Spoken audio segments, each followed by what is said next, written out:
Okay, we already got a back to back. I'm doing like Drake a little bit. The back to back. Mm-hmm. On the hell on. Oh, whoa, let me get that. Oh, yeah, Dr. Johnson on. Yeah, I had him. I saw your show. She had reached out to me, but I saw what you did. Such a great job of handling that, and plus your Mm-hmm. background, you know what you was talking about. So I took some notes from you. I It appreciate was that, man. interesting. It was Appreciate interesting to have her on. That she had reached out to me earlier. I didn't know. I forgot about it. Oh, yeah, she's the one who reached out to me. it. But how Mm-hmm. you doing, man? I'm doing good. How you doing yourself? How you doing? I'm hanging in there. There's so much stuff going on, man. I just Yeah. try to keep a positive attitude as much as I can. There's so much shit going on, man. Like you just gotta deal with it. Take it as it come, Yep, you're right. So how you been, brother? Now I've been. I've been all right. I'm just taking it like in the moment of time. It's like people just want to. I don't know, man. There's just so much going on. It's like this type of year that the whole every day is a Mercury retrograde. Like the whole year is a Mercury retrograde. I never, you know what I'm saying? I never Yeah. experienced a year. I talked to old heads. I said, you ever been in a place like this before? You ever had a year like this? I'm talking about people in their 70s and 80s. They say, no. This is some unique shit. What's on my camera? Am my camera blurry? Yeah, There we it's blurry. I'm looking. It's I blurry. like that blur, man. I got you spend all that money on the right camera and on an autofocus, then the autofocus want to Okay, you start. look good. You look better. Hey, you clear. You coming in? Hey, you looking good. Yeah, but I got to ask you about stuff, man. There's so much stuff going on Mm-hmm. with the comedy thing. I got to ask you about the Kevin Hart special. Did you try to look at that? I tried. I tried. but but I'm not the best judge. I've never been a fan of Kevin Hart's style of comedy. You know what I mean? hmm I do believe he is funny because the only way you make that many people laugh for that long is if you're funny.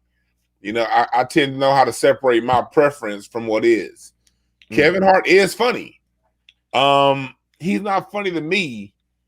He's never too much. Like he doesn't make me laugh too much. But this particular special, the little bit I saw, was particularly bad.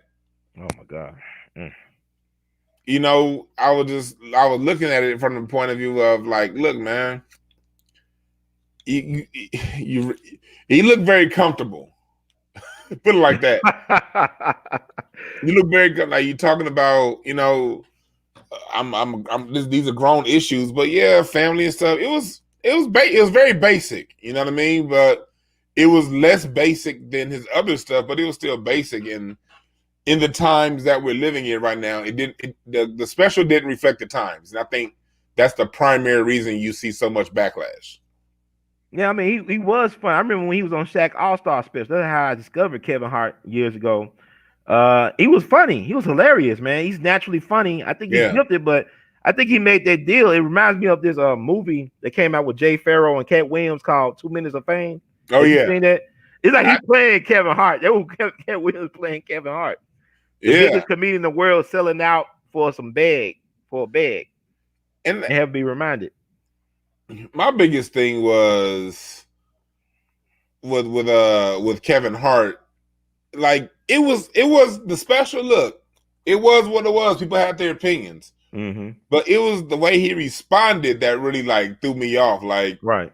you're gonna take time to respond to Tariq or whatever, but you didn't have none of that energy for those LGBTQ folks that checked you for no damn reason last year. Mm-hmm.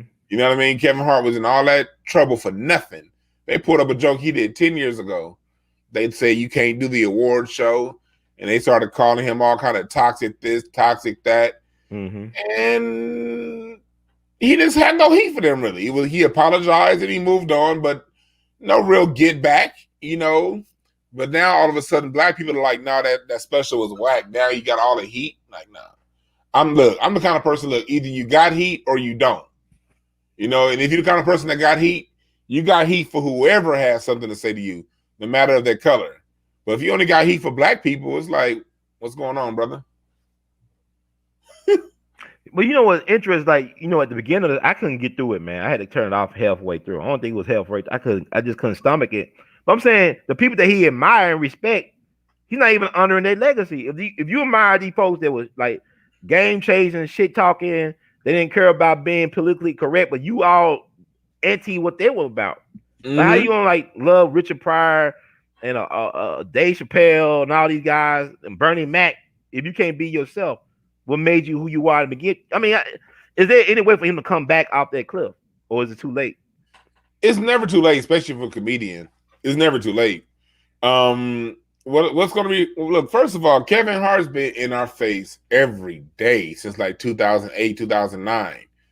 He needs, like, he and Beyonce are two people who just need to back the fuck up and just go away for a while.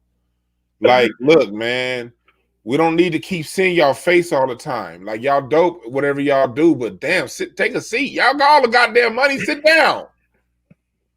Like, because think about it, we in 2020, like 20, this is it's a lot of real shit going on right now. A lot of real shit going on right now. And if you can't address what's going on right now, exactly what you said. You aren't honoring the legacy of those greats who come before us. Because the greats who come before us, the reason why their names are still relevant is because they said something that reflected the times that people got to vibrate with, and they made a funny out of it. They made a funny out of what we all see going on. And he didn't do that. So no, that's not honoring the legacy of those greats who come before, because those greats that come before use their platform and use their funny to bring laughter at, and while still addressing what's going on in the world around us. And he didn't do that. So I think for him, he needs to just, and I'm not telling him what to do. I know what his response would be based on what he's been telling everybody else. I got all the money. You can't tell me shit. Whatever. Okay. You got all the money, Kevin Hart. So you're right. I can't tell you shit. But if you want to hear from love, not criticism, not about money, just from the love of the art and the love for a black man who I want to see Kevin Hart keep succeeding, sit down. Like, really sit down until you have something to say about what's going on in the world. And one thing about art, you can't force it. You may not have nothing to say for 3, 4, 5, 6, 7 years. Be okay with that. You don't have to always be out front. He's now at the point to where he can be a king maker. He's already gotten to be king. He can make other kings now. He can sit back, cultivate his LOL channel, cultivate his all things that he has going on. You can actually make more money behind the scenes than you can in front. If you got to get on stage, maybe host a comedy special where you're introducing new comics, but chill on the stand-up until you got something to say. That makes sense. So is he doing, I mean, like, you look at somebody like Dave Chappelle. What are your thoughts about Dave Chappelle? I love Dave Chappelle, man. He's my favorite. He and Cat Williams are my favorite two comics, big name comics that are out right now. Dave, man, he's gotten to the point to where we all know how funny he is. So he can tell us stories now. But the stories he tells us are still so goddamn funny. Yeah. You know what I mean? People, and I saw people trying to make the false comparison. Well, nobody laughed at Dave Chappelle special, but it was okay with that. Why? What about Kevin Hart? Look, when you're telling a story that means something, that has a lesson in it, people will listen. And they don't expect as much funny, but when you hit them with a punchline, it hits. That's something different than telling a story about your own personal life, with your own personal rich problems, with your own personal self-hate issues, with your own personal talking shit about my kids' issues. We can't connect to that. I'm sorry, Kevin Hart. I love myself, so I can't connect to it. I'm a bitch. I'm a hoe. I can't connect to that. I love myself. I never call myself that. So if you, and it's people who are on that wavelength, but for those who are, that's cool. But that's cool for 2012 comedy. That's cool for comedy in 2014. That's cool for comedy back in 2005. But like you started the show out, we gonna do some shit we ain't ever seen before. People ain't trying to hear all that.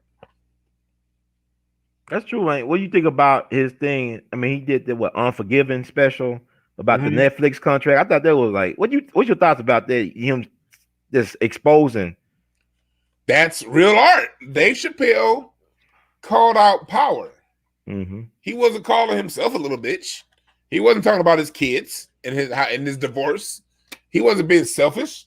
He talked about it's still a personal story, but it's a personal story that we all can relate to because we all, we love the Chappelle show. Anyone who's watching Dave Chappelle do stand up has taken time to watch his stand up special. And one of the major issues we as Black people have been dealing with for a long time is inequitable deals with our art. You're a music historian yourself, Brother Ron. You know the Cadillac record story. Mm-hmm. You know the stories from all the greats of the past.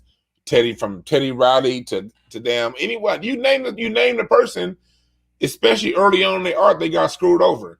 And at some point that has to stop. But it's only gonna stop when we as artists make it stop. We can't force it to stop. You know what I mean? We can't force them to do something. We gotta be the ones that put our foot in the ground.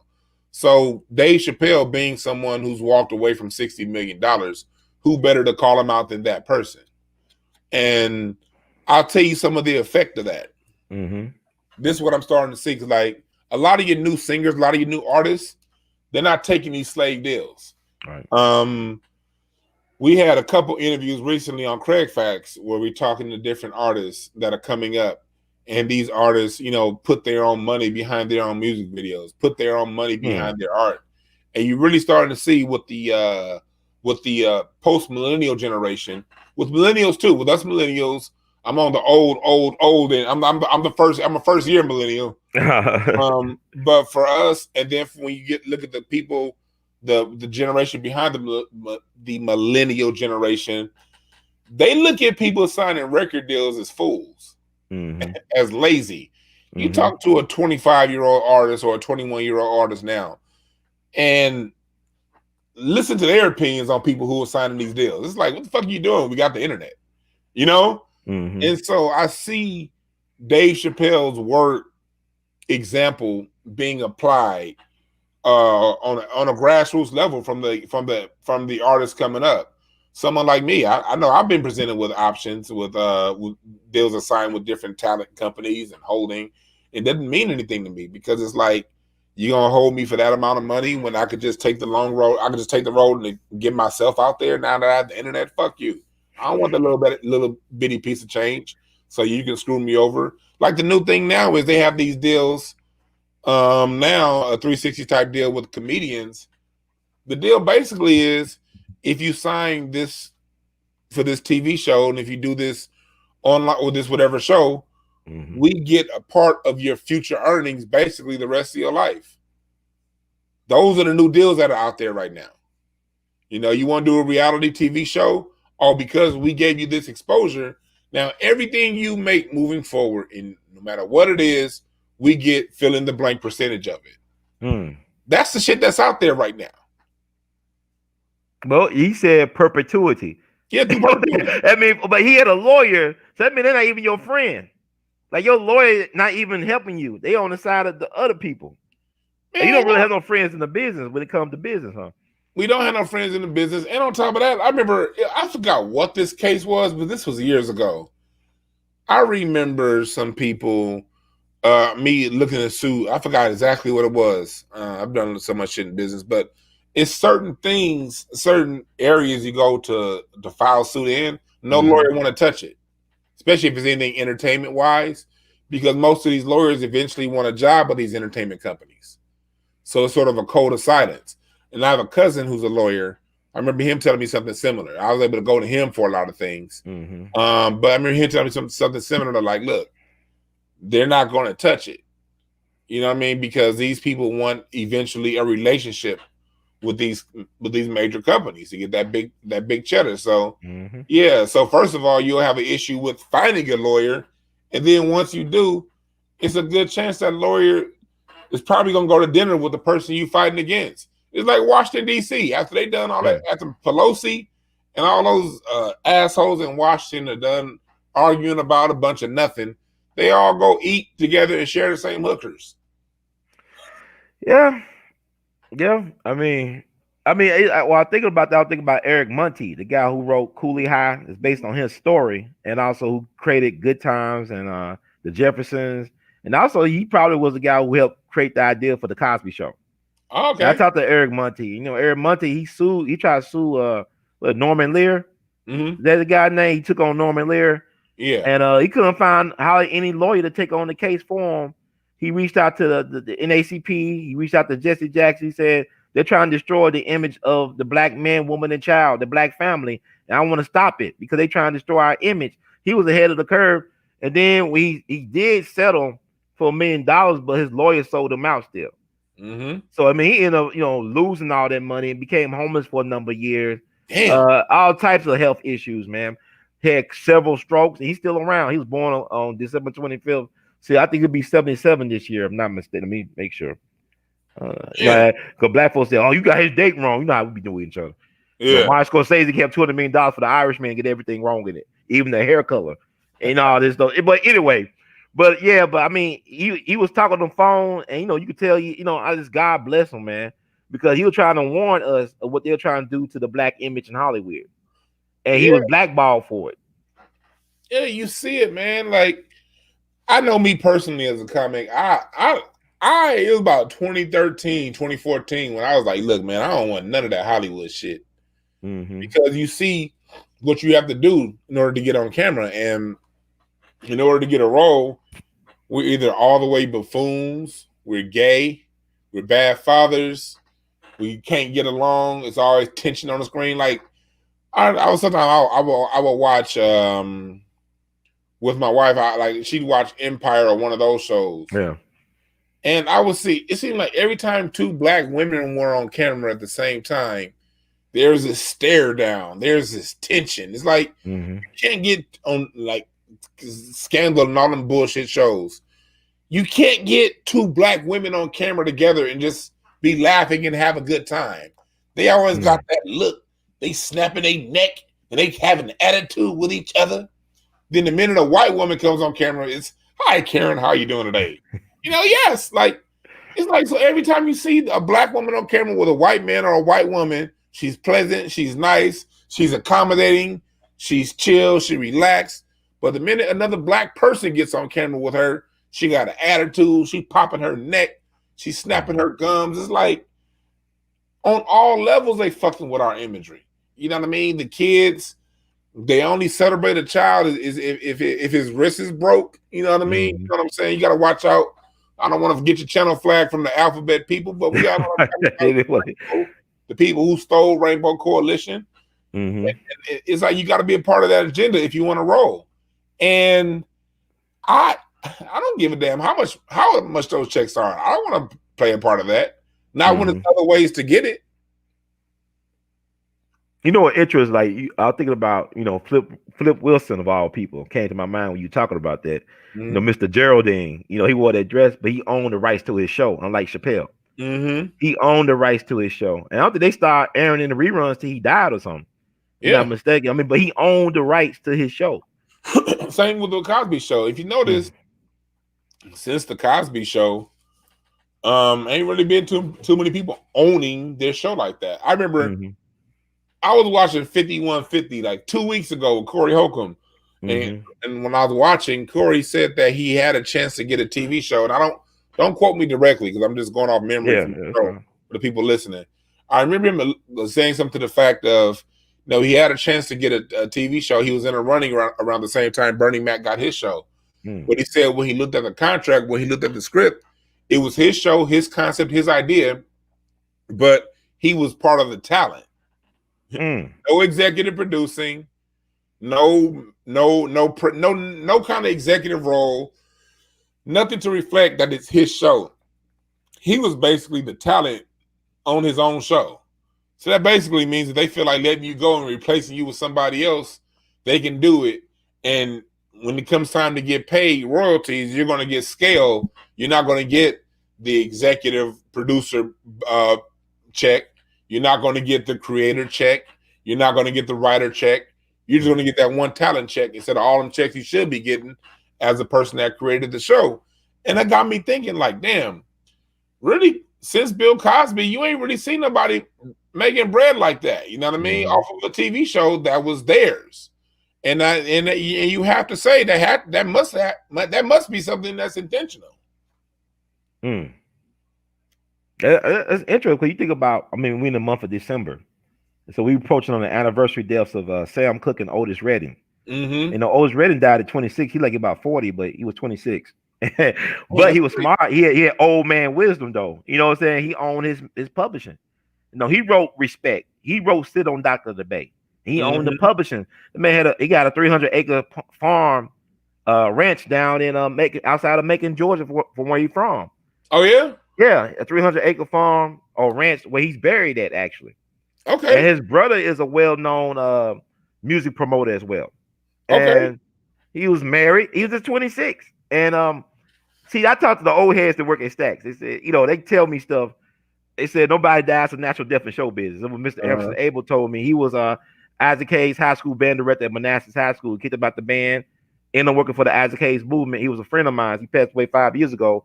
He worked for Sammy Davis Jr. He'll tell me all these stories that are unofficial. They probably be unsolved, but he tell me the dirt. But he said, Ron, nobody dies of natural death in show business. And basically was saying, well, Otis was kind of cocky. Like he'll let people know that he was the smartest person in the room. Like he'll let you know that, but he was encouraging other black artists to control your publishing. Get control of your publishing. Like I said, he wrote Respect. People think Aretha Franklin wrote that, but he recorded it and wrote it first. He wrote it and he recorded it. I like his version too, but that's like, you know, Aretha's anthem, right? But he died in that plane. The way he died, and the only person survived that plane crash was Ben Colley, a trumpeter for the Barcades, who passed away about, man, I want to say 5 years ago. I went to his funeral, but he couldn't even swim, and he was the only one to survive the plane crash. And so there's a photo in Jet Magazine. You go online, it shows Otis Redding being pulled out of that frozen lake, that cold lake, and then he's in the morgue. They got him turned, you know, weird, like he's sleeping. You know what I'm saying? Like I can't believe they showed that picture in Jet Magazine, but it's out there. Yeah. Yeah, it's out there. But he was telling black musicians the days of white folks controlling our music is over, because they say he did a press conference before he died. I can't find no proof of it, but they say he did a press conference right before he died, talking about how it's a new day in town. It's a new day. Black folks will be controlling their music from now on. Black music by black people will be controlled by black people. Sam Cooke, December 33 in Watts in Los Angeles, same age as Nipsey Hussle. He thought he controlled his music. His business partner, Alan Klein, screwed him over the ownership. Not only did Alan Klein screw Sam Cooke, he screwed the Beatles and the Rolling Stones. And that woman that shot him, she was like an informant. She already had some other dealings with the alphabet. Oh yeah, Bertha Franklin, talking about the motel manager. Yeah, and she was a madam, and that was one of her hoes. They set up Sam Cooke. And that's the thing about somebody in the chat room said we don't see it because we so thirsty about music, and he said we won't stand up and fight for our rights. Look, let's correct that statement right there. Yes, there's an element of people who are thirsty and want the attention. Mm-hmm. One thing that we tend to do a lot as a black people is we'll talk about an issue that's going on, an issue that's a condition of white supremacy, and there'll always be people that likes to come around and say, well, what we need to do. Yeah, but look, we're artists. Artists don't know how to read legalese. Mm-hmm. Hell, half these lawyers don't understand the legalese that's in these contracts. You know, that's the part that people really don't know how far and out the way these corporations go to deceive us, the artists, the people. Yeah. Like you said, you can read the shit. You can even hire your own attorney. Right. Pay them. A good attorney is going to be at least a $5,000 retainer. Mm-hmm. So you think I paid this $5,000 retainer for this lawyer to have my best interest at heart? They're telling you one thing, and then once you sign it, it's still that until 2 or 3 years later when it's time to cash in on something. That's when you figure out, oh, this little section right here means fill in the blank. So, yeah, people can look a little bit closer. Yeah, people can do this a little better. Yeah, people can do that a little better. But understand, you have the people in control of that have access to the microphones, access to the camera. They always got the minute we figure them out, they got a brand new trick up their sleeves ready to put out there on us. So, yes, there is an element within society, within entertainment, that will sell out for anything. But yeah, we all know that person exists. Because when a group of people are poor, hell, you will get people that sell out. You know what I mean? Because they're poor. But then you have people like me who shit. I kept a job. I keep another way to get income outside of entertainment, so I don't sign a bad deal. Even with that being said, I know some of the smartest people I know have still signed some deals that was like, what the fuck? And they had representation. These people got game when it comes to those contracts.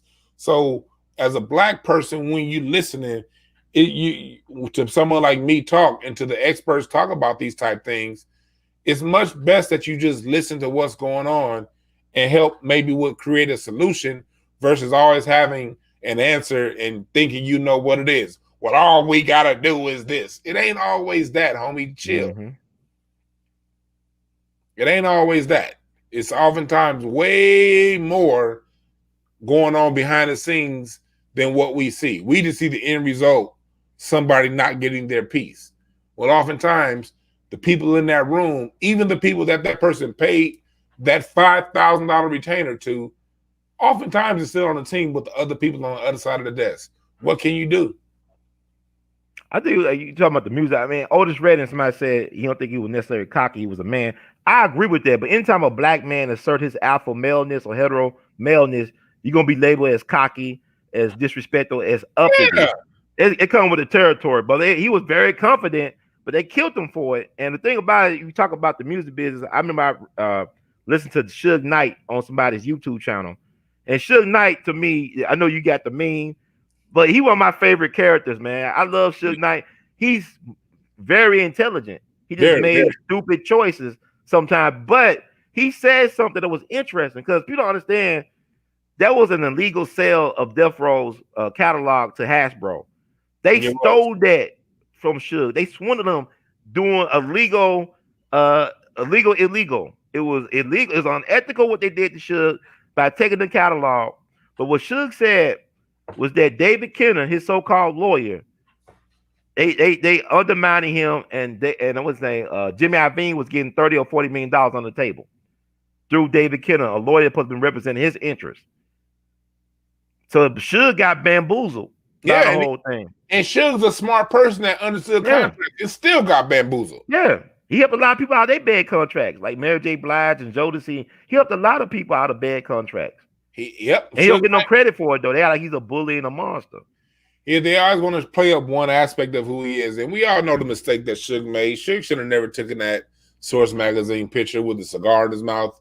That's what untouchable Death Row, when they say they're untouchable. Yeah, like Titanic unsinkable. Yeah, it's like what John Henry Clark said. John Henry Clark said, "Black people can do anything we want in this country as long as we stay the fuck away from that camera and do it in silence." You know what I mean? And so Suge was somebody who had that set up, and then he wanted to be a gangster. You know, raised in Compton, that whole gangster movie. He wanted to play a part of it instead of understanding that, hey, I'm a smart man. I don't need to be a gangster. I could be, over here making all the bread. So yeah, we all know Suge made mistakes, but look, people make mistakes all the time. Yeah. White executives do dumb shit every goddamn day. Well, look, these white executives be snorting cocaine and these women be showing up dead in their house. This happen all the time. Yeah. Think about Phil Spector. Phil Spector, right? That's the guy's name. Phil Spector. Yeah. I mean, it's just a common thing for people to be showing up dead with these white folks. And it's like, oh, the person at an OD, they won't tell you that fill in the blank top record executive was standing there when that person OD'd if they white. But if you black, you know what I mean? Whatever issues you did gonna be highlighted, and that's gonna be the rationale for taking your shit. I mean, these white record producers, these white label owners, these motherfuckers is thugs. We've been hearing stories about Tommy Mottola for over 30 years now. Well, Michael Jackson said he was a gangster. Mariah Carey still scared of him. Mariah Carey married to the motherfucker. And she's still scared of him. She's still scared. He's still doing it. Yeah. You got David Geffen Records. You saw David Geffen stole him and what's his name? Steven Spielberg. Spielberg stole Michael Jackson's Neverland logo. Yeah. Turned the shit upside down, turned it into DreamWorks. Yeah. If you want to talk about gangsters, it starts and ends with these white motherfuckers. We don't do a third of what these niggas do. They keep walking, but then the minute a black person gets locked up for doing 1/3 of what they did, it's all these Negroes. We need to do better. Black folks can't ever be right. Look, motherfucker, black people ain't perfect. Yeah. We're arranged like anybody else. You're gonna have good ones, you're gonna have bad ones, you're gonna have people in the middle, you're gonna have good people who make bad mistakes, you're gonna have bad people who do good things from time to time. All of it exists within our society, just like any other society. But the minute one black person does some shit like Suge Knight, then it's all what we need to do. Man, shut your coon ass up, people that talk like that. Suge did a lot of he did a lot of. We're not gonna fix shit as long as people have that immediate solution to what we all need to do. Right. Understand that people are human, god damn it. Well, he done a lot for the community as far as I understand. But Suge, I saw that Antoine Fuqua documentary on Suge Knight. I thought it was great. But his favorite movie, gangster movie, is Bugsy, about Bugsy Siegel. Bugsy never hid the fact that he was who he was. He loved it. He flaunted it in the spotlight. But Meyer told him to keep a low profile, Bugsy. But Suge is a dreamer like that. I mean, he lived that amazing life. He changed the game. He should be in the Rock and Roll Hall of Fame. I have no problem saying that. He's up there with those guys as far as visionary. But Suge was just too honest about who he was. He didn't try to hide who he was. And he paid a price for that as a black man. He was too honest. Partially he was too honest because from what I know about I don't know Suge Knight personally, but I do know a fuck ton of people that's been around that death row whole situation. And I get both. I get, for the most part, the consensus of what I hear really is Suge Knight is a good dude that got caught up in the appearance of gangsterism. Yeah. And that's, I think, part of it, the reason why he got caught up, because I don't know if he really is that thug. That's an image that he took on. Right. And it's something, it always seems to be people who take on things that aren't them be the first ones to get penalized and screwed over for acting that way. Yeah. Something to be said about integrity. You know what I mean? Like somebody like a Jay Prince. Jay Prince really is that guy. Like, it seems like, you got that pig farm. You go back to the 80s. It's stories about Jay Prince from the 80s, from the 90s, where it's like, okay, he really is that dude. But guess what? Jay Prince is still living and he's still out there, because I think it's just something to be said with living your life truly in integrity for who you are. Suge, you really didn't have to adopt that image. You really didn't have to. You chose to. And people who choose to make those type of decisions, like if you look how he ended up in jail. The first time when he got let's just take it back. Suge Knight ended up in jail all the time, really over a bunch of small, nothing bullshit. Right. The thing that got him his first charge, that got him put on probation, was in the studio. Some dudes was using the phone. He told him to get off the phone. Dude ignored him. So he pulls out a gun and just shoots in the studio. He didn't even shoot at the guy. He just shot it, trying to be a tough guy. Suge, right? Mm-hmm. Like, that's stupid. That's one thing where it's like, that's where we as black people have to understand how the system of white supremacy works. But black people don't believe in raising their kids on teaching them about white supremacy. Black people believe in raising kids and let's let them be innocent. If you know what white supremacy is at a young age, you don't make 90% of the moves Suge made. Mm-hmm. So that's part I put back on us as a society, as far as not always teaching what white supremacy is. You can't do what they do. So he wants to be gangster. He wants to pull a gun out, shoot it in the air. Mm-hmm. He gets a probation. He gets a little bullshit sentence, and he gets put on probation. And then the next thing that got him put in jail for a long time, another dude. I love him to death, and don't take this the wrong way for people who are stands, but Tupac wasn't really a gangster. Another one. Mm-hmm. Tupac's another person who was an artist, who was a poet, who was a real writer, was a real dude. Yeah. But when it came to being around gangster, you wasn't them dudes. You know what I mean? You ain't them. You ain't that. Right. So they're at the Tyson fight in Vegas. They see the person that stole somebody's chain from their fro, whatever. Mm-hmm. And instead of Tupac sitting back and letting the gangsters have it, he did what most fake gangsters do. What do fake gangsters do? They be the main ones trying to start shit so they can prove themselves. So Tupac go fade somebody. You know what I mean? Now everybody come. It's a big old fight in the MGM Grand.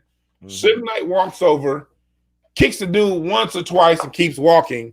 That one little kick, for real. Like I said, yeah, I've heard the video. He kicks the dude once or twice, and after that, he gets put away in jail for years. Mm-hmm. What? This is for the people who like to say, "Well, rich black people and white supremacy is the same." Mm-hmm. What wealthy? What? Not even rich. What regular white guy is gonna get sent to jail for 5+ years for a probation violation for one kick. Nobody. Suge Knight's money couldn't stop that. But his dumbass did that shit in the casino. And Vegas is the type. Vegas don't they don't deal with crimes in them casinos. You know what I mean? You don't fuck around in a casino. But again, that's studio gangsters, Tupac, around real gangsters, handling real gangster business. Because real gangsters with a true G from the streets out here in LA, and I'm not talking like a gangster because I don't do that banging shit. I never have. I've always been clear of that. But I know how they operate because I worked with them for so long. The real gangsters would have seen that and been like, but I got people here that got records. If I start this shit now, I could take everybody down. A true gangster thinks a step ahead like that. You know what I mean? And they'll be like, they may put somebody on him, you know, see where he go. And if they got to handle some business later on that night outside of the casino, outside of all these cameras, they may do it that way. But they're not going to do it in front of all them cameras. That's when the studio gangster starts, like Tupac. Rest in peace. But I'm not shitting on Tupac, but he really got a lot of people in trouble by making that move. A lot of people suffer real life consequences by him making that move. Suge Knight goes to jail. He gets back out. He does what he does. You know what I mean? He's been living. And then he goes down to that movie set. Yeah. And I've heard mixed things. I heard some people say he was invited to squash some things. I heard other people say, what the fuck is he doing here? So it looked like maybe a miscommunication in some way. But it looked like, to me, he was about to get his ass whooped. And so he was leaving real fast. Remember, Suge Knight had just got knocked out a couple times. Right. As a matter of fact, I was there when he got knocked out by Akon's security guard. I was you were there? I was 20 feet from the shit. Oh, man. Either way, I was right there. Because it was at a nightclub. It was All-Star Weekend in Phoenix. I think that was 2010, 11. Whatever year the All-Star game was in Phoenix. I was out there, and this was a Sunday night party, the party before everyone goes back home. And it was at some outdoor spot in Scottsdale. And I mean, this party was packed. I mean, everybody you want to see is there. And I the dude that socked I shook his hand a few hours before. This really? Guy, Akon security guard. Nigga had this was one knuckle. One knuckle was about this big. I understand now. It was no average hand. You saying it was no average hand? 2 knuckles. This is 2 knuckles right here. 2 knuckles. The 4 of my knuckles equal 2 of his. You know, like ash on my knuckles, that was his knuckle. So, okay. I just happened to be, I was in there, you know, party going on. And you kind of see a little bit back and forth. You kind of saw what was going on. You saw Akon's people ordering bottles. And this one thing you see with these motherfuckers, these rich, not wealthy, but these rich niggas, they had these dick swinging contests in the club about who gonna spend the most money that night on bottle service to please a whole bunch of ratchet ain't shit women. And they were in a little dick swinging contest. Akon's team ordered some. Suge's table ordered some more. Akon's team ordered some ace of spades. Suge's team ordered 2 ace of spades. You know what I mean? These bottles are what, $2,500 each? Crazy. And so it kind of got to be a little back and forth, a lot of woofing, a lot of drunk woofing. And I didn't see the punch land. I was with some chick. But I did turn around after Suge was on the ground, like, and within 30 seconds, I saw about 200 Scottsdale PD. These motherfuckers came up with rifles, came running up. They had the bulletproof vest on the outside of their uniform, and they came running up, and the party was over. Yeah, so, but that happened with Suge. And then he goes up to the set. And so really, Suge had really 3 sorry punk ass incidents that got him locked in jail. Suge didn't go to jail on no gangster shit at all. But that's all it took. Those 3 things for them to lock him away and then take away his music catalog. Yeah, but they do it though. It's interesting because like you go back to Dick Griffey of Solar Records. You know, it was his mentor or Jegna, whatever, Dick Griffey. And you know how Interscope was on its way out when they got Death Row. Death Uh-huh. Row saved Interscope like black exploitation saved Hollywood. We Yeah. always saving them. We always saving them, and they use it. And their power is on divide and conquer. White power is divide and conquer. See, when he would work with Dick Griffin, he had some type of mentorship to kind of calm him down, and that's what Tupac needed. He needed a father figure to pull him back. Even Tupac said that. I don't think it's hard for me to say he was fake because he actually shot cops, and he hanged around them sharks, some gangsters up there, but he just made poor decisions. He was 25 years old. I mean, your brain ain't fully developed till you're 26 as far as making decision making choices. But my thing is, he was fearless and he was loyal. He was loyal to the wrong people and for the wrong causes a lot of time, and that cost him his life. I mean, because to me, you want somebody like that on your side, even though he's crazy. He a Gemini. You're a Gemini. I'm a Gemini. Yeah. But you want somebody like you. You got the guns and stuff. You got you a man of your word. But I'm saying you want people like that. It's like, but it said, yeah. You But want to you want to hold them back though a little bit. Hey, come on, calm down. He bust the rhymes. He talked about Tupac when they was with the I guess he was with leaders of the New School and a Tribe Called Quest. They had a concert. I think Tupac was a part, and then they wanted to do the sound testing, and they missed their sound check, excuse me, because they were late. And Tupac was about to beat up the sound guy. I said, wait a minute, we don't always Pac, you don't need to do all that. Calm down. He just needs somebody to calm him down and pull him back. And Suge wasn't that guy. Because he was just like Pac. He was very impulsive.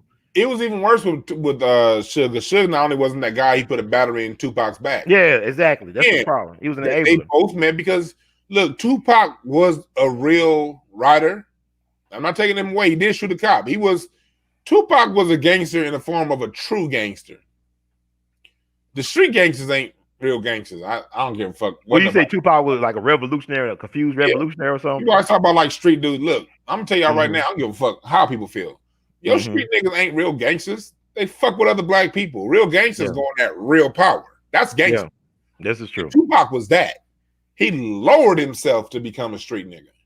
So he lowered his vibration. But you think that some people act like he was trying to infiltrate the street gangs. We need Tupacs. We need people like him. We need more people like him. The problem is he went to an environment, Death Row Records, that had real gangsters behind the scenes, mixed in with studio gangsters in front of the scenes. Yeah.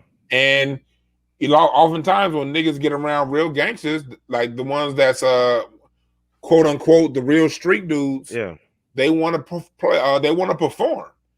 And I see that all the time. Look, you from L? I know you're talking about. Yeah. I grew up in LA. Yeah, that's right. I remember seeing the transition from 93 to about 96 when it was complete. It started in 93. It was completed in 96. And what I say about that, when I say that is, before 93, your gangsters were your gangsters. And niggas like me who was regular dudes, one of the rules in LA is you don't say cuz or blood unless you're down to bang. Okay. And in my 39 years living on this earth, I've never used either one of those words referencing anybody. I was raised, for people who don't know, I was raised Crenshaw and Rodeo. They now call Rodeo Obama Boulevard. I still call it Rodeo. I can't believe this crap. I grew up on Crenshaw and Rodeo, nigga. I mean, I'm LA. My grandmama, where I spent most of my young childhood out and about, was 58th and Broadway, right by the 110 freeway. So I grew up in black LA, not Mexican LA, not mixed LA, not out in the valley LA, I grew up in black LA. From the bottom over there on 58th and Broadway to the middle on Crenshaw and Rodeo, to where when I grew up and I got in my last 2 years of high school, my parents moved up the hill to Windsor Hills, View Park. And again, Windsor Hills, View Park, Darrell Heights, Baldwin Hills, if you're from LA, if people who know LA, it's black. Especially at the time, it was an area that's 90% black, huge houses. Like my parents' house has a view of the city. I posted a picture on my Instagram the other day of a fire that took place like 7 miles away that I got from their porch. Like we could see the fireworks show on the 4th of July at the Queen Mary 30 miles away. We could see the fireworks show at Disneyland 50 miles away. That's how great our view was growing up. I say that to say it's in a black neighborhood. So I've been around black people in LA, from those with money to those with no money. Right. But I'll tell you this: it's a code of conduct out here, man. If you ain't about it, sit your ass down, nigga. Don't go running your goddamn mouth about cuz this plus that and starting fights if you ain't in this. Right. And I wasn't in this. And it was a lot of people who weren't in it. And I remember when 93, that's when Dre Day, late 92, 93, that's when the Chronic hit. That's when Doggy Style hit. And you had people who used to go to school, get good grades, wear regular ass clothes, now start wanting to wear Chucks, now want to start talking a certain way. Now it's cuz after every word. It's like, hold on. Nigga, you live in Ladera Heights with two parents with dental. You got dental insurance, nigga. You ain't no gangster. You saw a lot of this shit in the mid-90s. People go from being regular now, everybody want to say cousin blood. And then when Tupac signed, it was already starting to happen with Death Row hit. And then when Tupac signed Death Row and All Eyes on Me came out, now everybody, I mean, I went to camp. I remember going to camp, basketball camp, up in Big Bear Mountain. And all the white kids and Italian kids and the Mexican kids and the niggas with that, they parents too bougie to live in Ladera Heights with the rich black people. They black parents had to move to Brentwood and Beverly Hills. All them niggas are saying cuz. Directly after Tupac signed with Death Row. So it changed the culture where now every regular nigga want to be a gangster. Right. And so the lesson for me when I saw what happened with Tupac, because I saw that shit coming. When I saw him switch from I get around to being dear mama, I'm consciousness to now gangster, being born and raised in LA, I seen that story play out too many times. I saw too many niggas here in my city get shot and killed playing. And when I saw him doing that, it was like, I thought, matter of fact, personally, I'm gonna tell you right now, in 1996, I thought Snoop would end up dead. I thought most of the niggas would, because I know how LA niggas are, the gangster niggas are. That's nothing to fuck with. Yeah. They fucked with it. Tupac, that wasn't you. These niggas that live this, they were born and raised in this. There's a code of conduct in that environment. Yeah. You broke code when you went stomping a nigga out in the middle of a fucking casino. Yep. So you think he had a death wish though? Because he said he knew he was not gonna live that long anyway. Yeah. Tupac, he spoke that thing into existence. Yeah. And it may have been internally, you know what I mean? You know, it may have been an internal notion that he felt, and then which made him live his life in a certain way. Because I had a friend of mine, his beautiful sister. She said if he had stayed in the Bay Area, he might be alive with Hammer in them. If he had stayed up in Oakland, might be. Yeah, it's a different. They always do the gang stuff up there. If he stayed with Shock G, around, he'd probably still be here, and he'd probably be still. Hey, Boots Riley doing movies right now, right? Boots Riley for the Coop. Yep. I mean, it's good to grow old. I can tell him Jay-Z birthday today, even though he got a dad bod. I mean, at 51, you a rapper? Think all these rappers like King Von, all these guys down in their 20s over stupid stuff, over sensitive stuff. So really, it's a miracle that Jay-Z is alive at 51. He lost Biggie at 24 and Tupac at 25. I don't see it as a miracle because Jay-Z is another one of them ones that is an opportunity. Jay-Z is opportunity like a motherfucker. He is, man. A little bit of drugs. I heard he probably put in a little bit of work in the late 80s, early 90s. But that nigga been off the streets. Jay-Z, whoever style he can bite that's coming up, he gonna take. Whoever words he can steal that says some dope ass lines, he's gonna take. And he's gonna like now Jay-Z is Mr. 444 and hey, let's get back empowerment, nigga. Yeah, Jay-Z waits. Jay-Z is somebody who looks at the trends. This is what Jay-Z's dope at. Jay-Z's his genius, his talent lies in being able to accurately pick the next trend and hop on it. This is true. These are facts. That's Jay-Z's genius. That's why people are like Jay-Z's the best. Like, no, I would like to have seen Jay-Z do. I would like to see him do Jay-Z before someone else did it first and he copied what they did. I would like to see that. It's like he's playing a parody of himself, like Robert De Niro. They don't act no more. Pacino and De Niro are not acting. They're just playing parodies of themselves or something. Jay-Z is imitating Jay-Z right now. That what it sound like to Basically, so here's one thing about Jay-Z. Jay-Z Uh-huh. shows the power of the law of attraction. Damon23 said overhill 60s. That's an inside joke for LA people. Okay. Overhill's a street that has a whole view of the city, but you got some Uh-huh. gangsters that live in this beautiful ass neighborhood Oh that's wow. down the street from where Nipsey used to do his thing.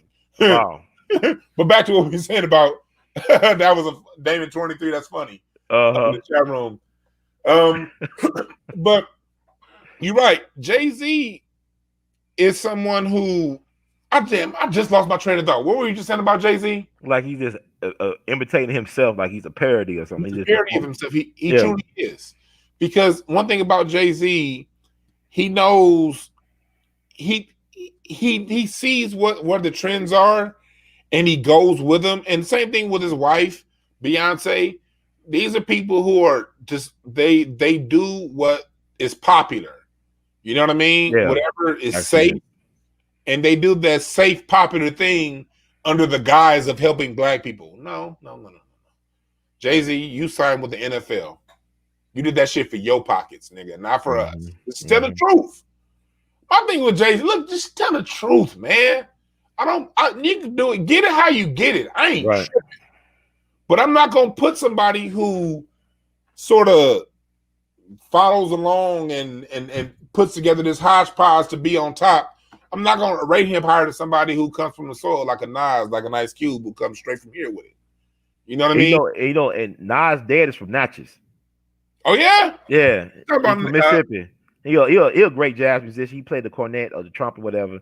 He's on Nas' first album. Yeah, Life a Bitch. He's on there playing the cornet, I think. But he's from Natchez, Mississippi, his dad. Man, that's dope. And you know what I like, though? Yeah. Give me 30 seconds. I got to answer the door real quick. Yeah. You go ahead. You on here with brother Dwann of a Hotepish podcast. Check this brother out. Dwann B on YouTube. Dwann B. Like he said his name. Check him out on YouTube. Got some of the best commentary, some of the best shows out there in new black media. I mean, he's a rising star. He's really on his way. So it's an honor to break some food for thought bread with this brother. And I'm sure that y'all all are enjoying the show. Yeah, Nas is a true lyricist. He's one of the greats, man. Nas, I love Nas, man. He don't pick the best beats sometimes, but it's not about the beats with Nas, because Nas is Nas. You understand? Nas is, he's a movement. Well, Beyonce, I like a lot of her older stuff. I have not really listened to like a lot of her new stuff. I like a lot of her older stuff. But yeah, the one you talking about Beyonce, but you know what I like? I like Solange. I do. I like Solange. She's very organic and artistic. She speaks to my sensibilities, but it's not popular though. She knows about Sun Ra. She had the Sun Ra Orchestra collaborate with her. Beyonce probably steal a lot of her stuff from her sister. Get these ideas about, black stuff, black is king and stuff like that. Like with Beyonce, like to me, they're front runners, man. And I said, this isn't the shit on them, but look, anytime you put yourself in a position where you are trying to speak for black people, now I got something to say. Right. Now, if you speak for Jay-Z and Beyonce, that's one thing. But when you come out and you working with the NFL, and then but it's under the guise of being black, when you come out and Beyonce did a good thing with that video that she did, the video, she did a good job showing positive black imagery. I dig that. You know what I mean? I'm not scared to say she's all bad. She's very talented. Yes, she is. But let's just tell the truth. They're both dominating a weak era of music. Can I say that? Can I say that for people? I don't want to hurt no Beyonce, no bait, no Beehive people. But it's two things that they got going for them. My wife was listening to Beyonce the other day. And I like my wife knows how to listen to Beyonce, but not be part of that Beehive bullshit. Oh yeah. You could like someone, but not be a fan. Jay-Z and Beyonce show how powerful the law of attraction is. They show how powerful calling things that aren't. What the Bible say? Call those things that be not as if though they were. What's that Bible scripture? I know you're talking about manifesting some stuff. Yeah, manifest. They're both prime great examples of power manifestation. Hov has been telling us for 25 years, I'm God. Hove. What do these niggas do? Oh, Jay-Z, he the GOAT. Man, look, let's tell the truth. Jay-Z, when DMX was on top, Jay-Z wasn't shit. Jay-Z was around when Tupac was around. Jay-Z was around when Biggie was around. Yeah. Jay-Z was around all through the 90s when all those greats were around. It wasn't until that early 2000s fuckboy era of hip-hop came in. When hip-hop, let's just tell the truth, hip-hop from 2000, that whole, and I don't want to disrespect these people individually, but let's just tell the truth. That old Chingy, Petey, Pablo, Let's Bling, and that whole era of hip-hop was trash. From 2000 to what, 2008, 9? Before Kendrick, that whole decade was before Kendrick. You had dope hip-hop away from the radio, but radio hip-hop, it's a reason why Nas had to write hip-hop is dead, because it was. You know what I mean? You had your Kanye's and certain people, but hip-hop, for the most part, when Jay-Z started to dominate, I'm not taking away from his music. He wrote good music. But again, who was his competition? All the dope artists stopped being re-signed because the government came in and said, we got to stop conscious hip-hop. The government came in and said, we got to lower the vibration of this music. So unfortunately, a lot of people who should have gotten their second and third record deal into the 90s didn't get that deal because of the conspiracy to end hip-hop. Jay-Z was one of the people that got to keep making music. But what was he talking about? Death, dumb shit, and destruction. And then want to come in after niggas done blew all the money he said to blow. Now I want to come in and talk about something. I got my own arena, Hove. Nigga, you own less than 1/2% of that team, but you bragging to us. And he helped gentrify Brooklyn because of that. He was a Trojan horse for gentrification. And he get nothing out of the deal. Black folks been staying in Brooklyn for generations and decades, and they lost all that. Jay-Z, he was a Trojan horse and get nothing. He's not the best businessman, but he is good at looking out for himself and he's not looking out for other people. Yeah. Hey, you're right. Unspoken one said, yeah, you're right. That Nelly era, Unspoken one. You're right about that. That Nelly era, that whole era was shit. And I'm here to tell y'all, for y'all thinking that's my era. I'm a millennial. That was the era when I turned 21. So that should have been my era of music. But being someone who knows music history, I understood when they was feeding me that bullshit, this was bullshit. And I didn't get into it then. I was like, compare this to what was this going on 10 years ago to what's going on. No, this is some corporate bullshit. Jay-Z dominated that. You know what I mean? And then same thing with Beyonce. Look at Beyonce. She's a good singer. Yeah. But what other major singers had her push, her budget, what her access to radio play? I mean, you had, to me, like when I look back at when I listen to the music of the 2000s, the music that's going to live 50 years from now, yeah, Beyonce got the record sales, but her shits usually don't sound good 2 months after it came out. The women who are going to dominate the 2000s, who are going to live on 40 years from now, that's going to be Jill Scott. It's going to be Erykah Badu. You know what I mean? It's going to be that class. They didn't get the record sales, but they made some great fucking music. You got your Jasmine Sullivans. You have so many of these ladies out there making great music, but then look what they do. You get someone like a Layla Hathaway. Layla Hathaway should be a legend right now. Yeah. But we listen to her albums, there's a whole bunch of pre-produced kind of plastic music behind it. Why? Because she don't have the fucking budget to get a full orchestral arrangement and live band behind her sound. Because these people need a singer needs production. A singer's job is to interpret the lyrics written. But in order for you to get that real sound, you need that real production. In this era, Beyonce got all the real production, and all the other women had to get it how they got it. Beyonce dominated that. Put that next to the 70s when you had Shaka Khan, Aretha Franklin. I mean, we can go down the line. We can just go up and down the line. The Emotions, the Jones Girls, up and down. It was just so many great artists that, you know what I mean? You was good, but you weren't going to be good. You weren't going to dominate a whole year because you had 5 other artists that had your same talent and your same budget that could pull off the same sound. Beyonce got a lot of other women that got her talent, but they ain't got her budget. So they can't compete with her when it's going to come to the record set. They got her access to radio. They don't have her access to TV. So when I look at the whole Jay-Z and Beyonce era, It's like, yeah, y'all dominated a weak ass era after the government decided to come and fuck up our music. If the government didn't fuck up our music and everybody got a chance, y'all would have been dope. They still would have been dope. But all this dominating, no, it would have been other dope people because they would have had the same access to radio and budget that you had. But you know, it's interesting. Somebody bring up a point. I don't think about Aaliyah. I don't think Beyonce will be Beyonce while somebody like Aaliyah passing on. You also look at Jay-Z. I mean, Tupac, Biggie, Big L from Harlem. He was a hell of a lyricist. What Big if DMX never Pun, got on drugs? huh? What if DMX never got on drugs? I think DMX was one of the all-time. I mean, he had a great, like, I don't want a 5-year run. He just wanted a 5-year run. DMX in 1998. And for you Jay-Z fanboys, tell the truth. What you really want? When that came on, it was like DMX was the top dog, man. All his stuff went #1 every time it came out. But here's the thing about Jay-Z. December 4th, he was born today. Also, this is the 13th anniversary of the death of Pimp C. When he did Big Pimpin' with UGK, that what made him big, in my opinion, in the South. Because you know he had the Master P, No Limit, all that coming through, Cash Money, Lil Wayne, Juvenile. I love them guys. So you had some good stuff, but I'm saying when he got validated by UGK with that Big Pimpin', Pimp C died today 13 years ago. He was a truth teller. But my thing is this, is that you had a situation where you talked about Jay Prince and Suge Knight.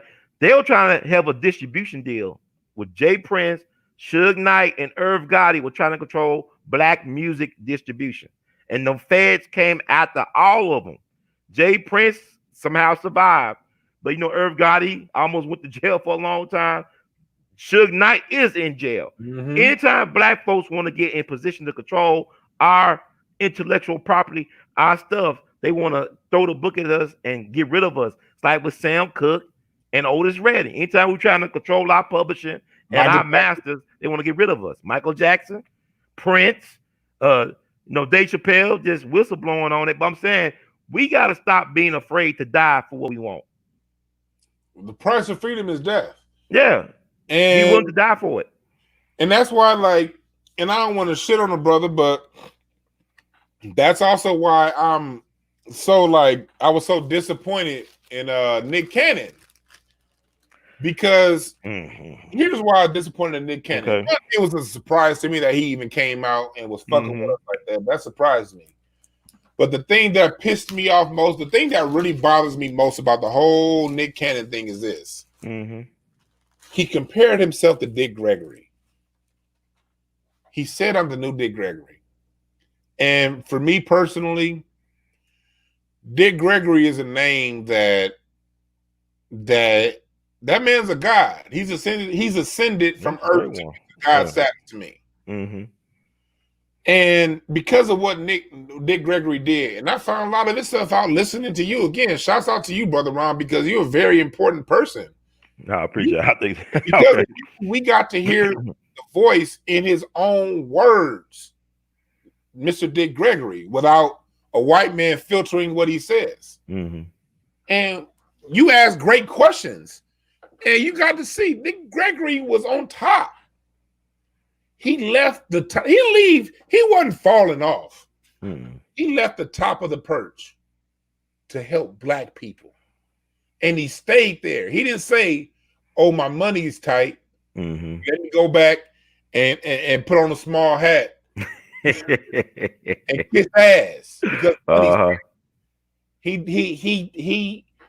knew the power of the universe, knew the power of the real God. Mm-hmm. He always say, I know the real God. You think the real God's gonna stop some thug from fucking with me? Shut up, brother Ron. Fuck you. I'm talking shit. Yeah, you say house to family. That man was crazy, man. Man, they said, well, just didn't be nice. Well, next time, just make sure. Yeah, you talking to yourself. You crazy, man. Again, fuck you, brother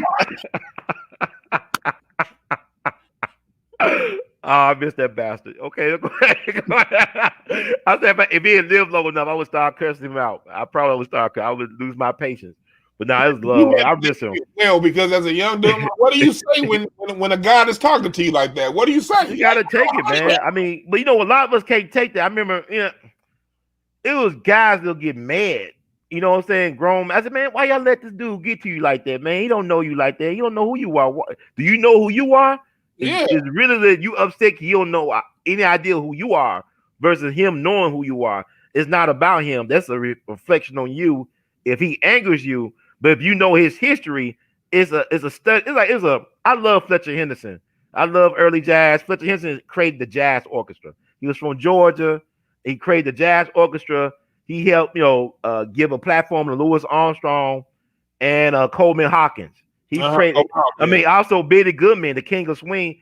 He hired Fletcher Henderson to use his arrangements to create swing. See, Fletcher Henderson, they were doing that back in the 20s, in the early 20s. What the swing came, that came from them doing that back in the 20s. I mean, hell, Joe Roe Morton had bebop arrangements they discovered maybe 20 years ago. He was doing bebop stuff in the 20s, but it was not published during his lifetime. That's who we are. But I'm saying they had a album collection of his stuff came out called A Study in Frustration. To be a real black genius in a system like this is a study in frustration. To be Charlie Parker is a study in frustration. To be Dave Chappelle, a study in frustration. Paul Robeson, to be so brilliant like Dr. W.E.B. Du Bois, but to be known as just a nigga. You the father of American sociology. And to be known just a nigga, and you acknowledge it in your 90s. If my country don't even respect me, I'm just a nigga to them. All this education, all this stuff I did. So this is what it is to be black in this system. To not get the acknowledgement, to be the invisible man. Regardless of what you do, the contributions made, the sacrifices made. And it's ridiculous. That's why I look at a person like you is so important. That's why I pick up and try to echo the work, because when I see these non-native black Americans trying to claim hip hop, like no. Just because someone that came here from your country brought a few speakers. You talking about the Jamaicans? You talking about the Jamaicans, the West Indies? Yeah, they always like, go ahead. No, just because niggas happen to have a party and one of your homeboys that haven't reached from your country was there and did look. If someone builds a house, finances the house, creates the plans to the house, and lays the foundation, buys the land, creates it, and then someone from another country comes over and builds the garage and off your plans, right? Not even their own plans; they're your plans. Yeah, but they built the garage. No, nigga, thank you for building me the garage, but it's in my house. And I can do that because I can trace this music back to the first music that came here. I can trace connections between hip hop and ragtime, nigga. That's right. When you think about this, and I'm gonna go back, remind me to go back to my Dick Gregory point I want to make, but I gotta say this right now. Yeah, go ahead. Yeah. When you listen to hip hop, what is freestyling in jazz? Scat singing? Improvisation. Okay, improvisation. That's good. Improvisation is, and what did the great improv artists do when they were in the juke joints in the 30s and the teens and the 20s and the 40s? Call and answer. They would go back at each other, right? Yeah. Ain't that what battle rapping is? Yeah. You know what I mean? And then we're gonna keep going until somebody gotta tap out. And then once that person tap out, everybody, they called it schooling in jazz. Jazz schooling is the same as battle rap. Yeah. It's just that since they didn't teach these niggas the horns, they're doing it with their words. Yeah. When you listen to the syncopated rhythms, you listen to a Kendrick Lamar rap. Mm-hmm. It sounds like a bongo. It's the pattern of a bongo drum within the sound. You know what I mean? It's percussive, like what you would get in the percussion section of a jazz orchestra. Yeah. When you listen to the music itself, the lyrics, you can't tell me BB King ain't hip hop. Don't nobody love me but my mama, and she could be jiving too. Mm-hmm. You can't tell me that ain't hip hop. Don't answer the door unless you can't. You know what I mean? That's hip hop. People been rapping since the 20s on camera, probably before that. But you have recordings going back to the 20s of people rapping. They say, okay, dance. Look, dance is a part of all music. What was James Brown? Hip hop, we go back to the funk. When you listen to George Clinton all the time, we want the funk. Funk, I'm gonna funk around till I funk you up. You know what I mean? That's hip hop. You know what I mean? So you hear every single element of hip hop. You hear in funk, R&B, soul, jazz, blues, whatever, country. It all connects back to us. So yeah, people that aren't from here, no disrespect to you, but yeah, you did help put a garage door on the garage that we built, we planned, and we stood the teeth for. But just because you put a garage door on, don't make it yours.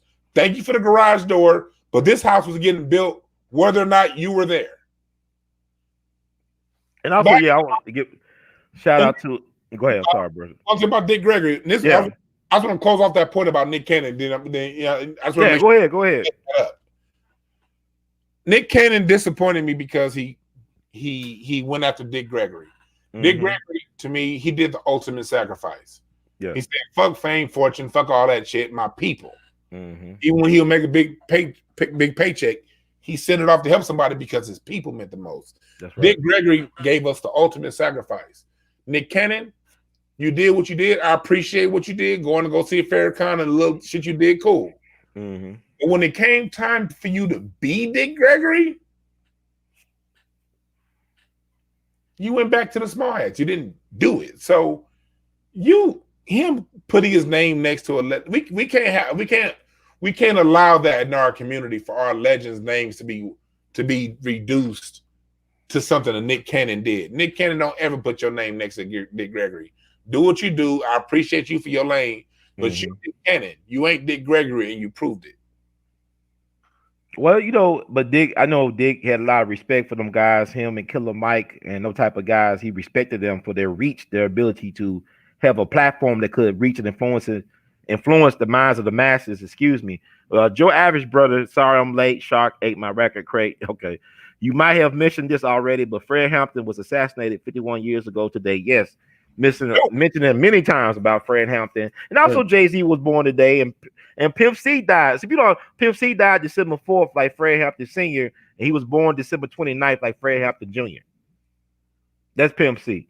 That's Pimp C. But the thing, like, that's great points you made, bro. Dwann. Also, you talk about Tupac, All Eyes on Me. He had a song on there called Shorty Wanna Be a Thug, right? About a nice little middle-class nigga, whatever. But y'all remember Lloyd Avery II from Boys in the Hood that shot Ricky, the guy that was the gunman that shot Ricky. He also was in Poetic Justice and killed Q-Tip. But this guy was from Beverly Hills, right? This guy went to the jungle. The jungles, y'all call it, with the Bloods and all that. I was raised right there in the jungle. That's where I was raised. Yeah, but he was from Beverly Hills, though. He was friends with Quincy Jones' son. He actually believed that stuff he was playing in those movies. Ended up in prison for allegedly killing 2 people and got killed by his cellmate who was a devil worshiper. Dude, I didn't know that. Killed him. Yeah, look it up. Lloyd Avery II. I found out about this on Easter weekend of this year.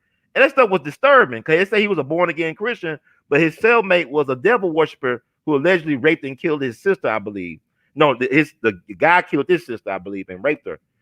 I think, but he killed Lloyd Avery, and he had his body in that cell. He made we call them devil pentagram things on the floor out of his blood. He put his eyes out and had his body hidden for days. Damn. He had his body hidden for days, man. They didn't know he was dead for days. That's Lloyd Avery II, the guy with them, y'all call him them pretty eyes. Yeah, the guy with the gun in Boys in the Hood. Playing. See, that goes what I was talking about. See? That he want to play, like you said, he wanted to be that real gangster stuff. That's where the rules was like, look, I remember where I grew up, the house I grew up in, you could see Dorsey High School outside my bedroom window. At the time, Dorsey High School was for real thug. Now, at the time, Dorsey High School also had more players in the NFL than any other high school in the country. So it was a very popular high school. And in the 90s, and they allude to the Dorsey Crenshaw rivalry in Boys in the Hood because Ricky Crenshaw, their biggest rival was Dorsey. But I remember as a kid, every time Dorsey and Crenshaw had a football game, it was going to be somebody's going to get shot. And yeah, it came with the territory, huh? Whether win, lose, or draw. my first time seeing someone get shot was in 1989. I think I was 8 years old or something like that. Mm-hmm. Me and my dad had to go somewhere. I think Michael Jordan was going to be on Oprah, something like that. It was like way back in the 80s, late 80s. And I was at the VCR. Remember the VCRs? I'm at the VCR getting ready to hit record right at 3 o'clock so we can watch this episode of Michael Jordan on Oprah. And right when I look up, somebody jumps out of the van, crack, crack, crack, shot somebody. Oh, wow. And I'm 8 years old and I see this. And that right there solidified to me what this shit was about, because my elementary school I used to go to, this is how desensitized I was. When that Columbine thing happened in 1999, I remember coming home hearing, okay, there's a shooting at a school in Colorado. While the nation was traumatized, I was thinking, this shit, my elementary school got shot up all the time. What the fuck is this about? Because we lived, my elementary school was just outside the jungles. The jungles, Coliseum Elementary, the street that my school, the yard was on. When you cross Martin Luther King Boulevard, again, Martin Luther King, when you cross MLK, you're now in the jungles. That's how close my elementary school was. Wow. And so I remember, like, in the late 80s, it was one dude that worked on our yard. I don't think he was affiliated with somebody, but they used to shoot our school up 2 or 3 times a school year. Like after school, like doing the after school program, trying to get somebody that worked at the school. I remember we'd be playing basketball, then next thing we hear is a Tech 9. Jeez, man. Wow. Like a war zone. Easy. That's how LA was, but it was very clear, nigga. So the movies were real. They were telling the truth about y'all. The movies like Memphis Society and all that, that was real. That's real LA at the time. At that time, I think Boys in the Hood was the most accurate out of all of them. But like Memphis Society was, because see, Memphis Society was more accurate. But this, Boys in the Hood was filmed where I grew up. So it was accurate for that. Memphis Society was filmed over in the projects, and they were a little more extreme over there than what they were where I was. So it was, like that. But the thing was, niggas wasn't stupid. They knew who banged and who didn't. And if you made it very clear that you didn't bang, you was good. Look, with all that being said, no one ever approached me and said, where you from? Other than one time in the 7th grade by some corny ass nigga in high school. And I looked at him like, nigga, I'm in the 7th grade. Fuck out of here. Kept walking. That's the only time. No one ever came to me and banged on me.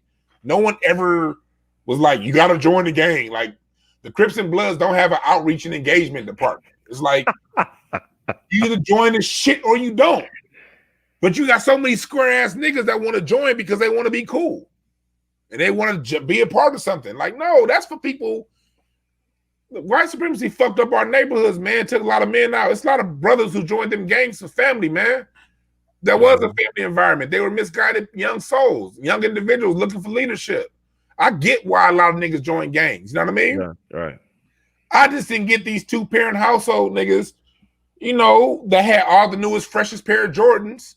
They mama had money to send them off to summer camp, and then they went on vacation twice a year to Hawaii and the Balkan Islands. What the fuck are you doing joining the gang? Yeah, I had a cousin like that. It's kind of strange. They express I don't know, but Boys in the Hood must have a curse too. Cause I also found out. You remember the guy Dedrick Goldberg who had the pacifier in his mouth? Yeah, he got killed in a drag race thing out in LA back in '94. I found it out this Easter weekend too. He got shot, and his girlfriend, I believe, got paralyzed.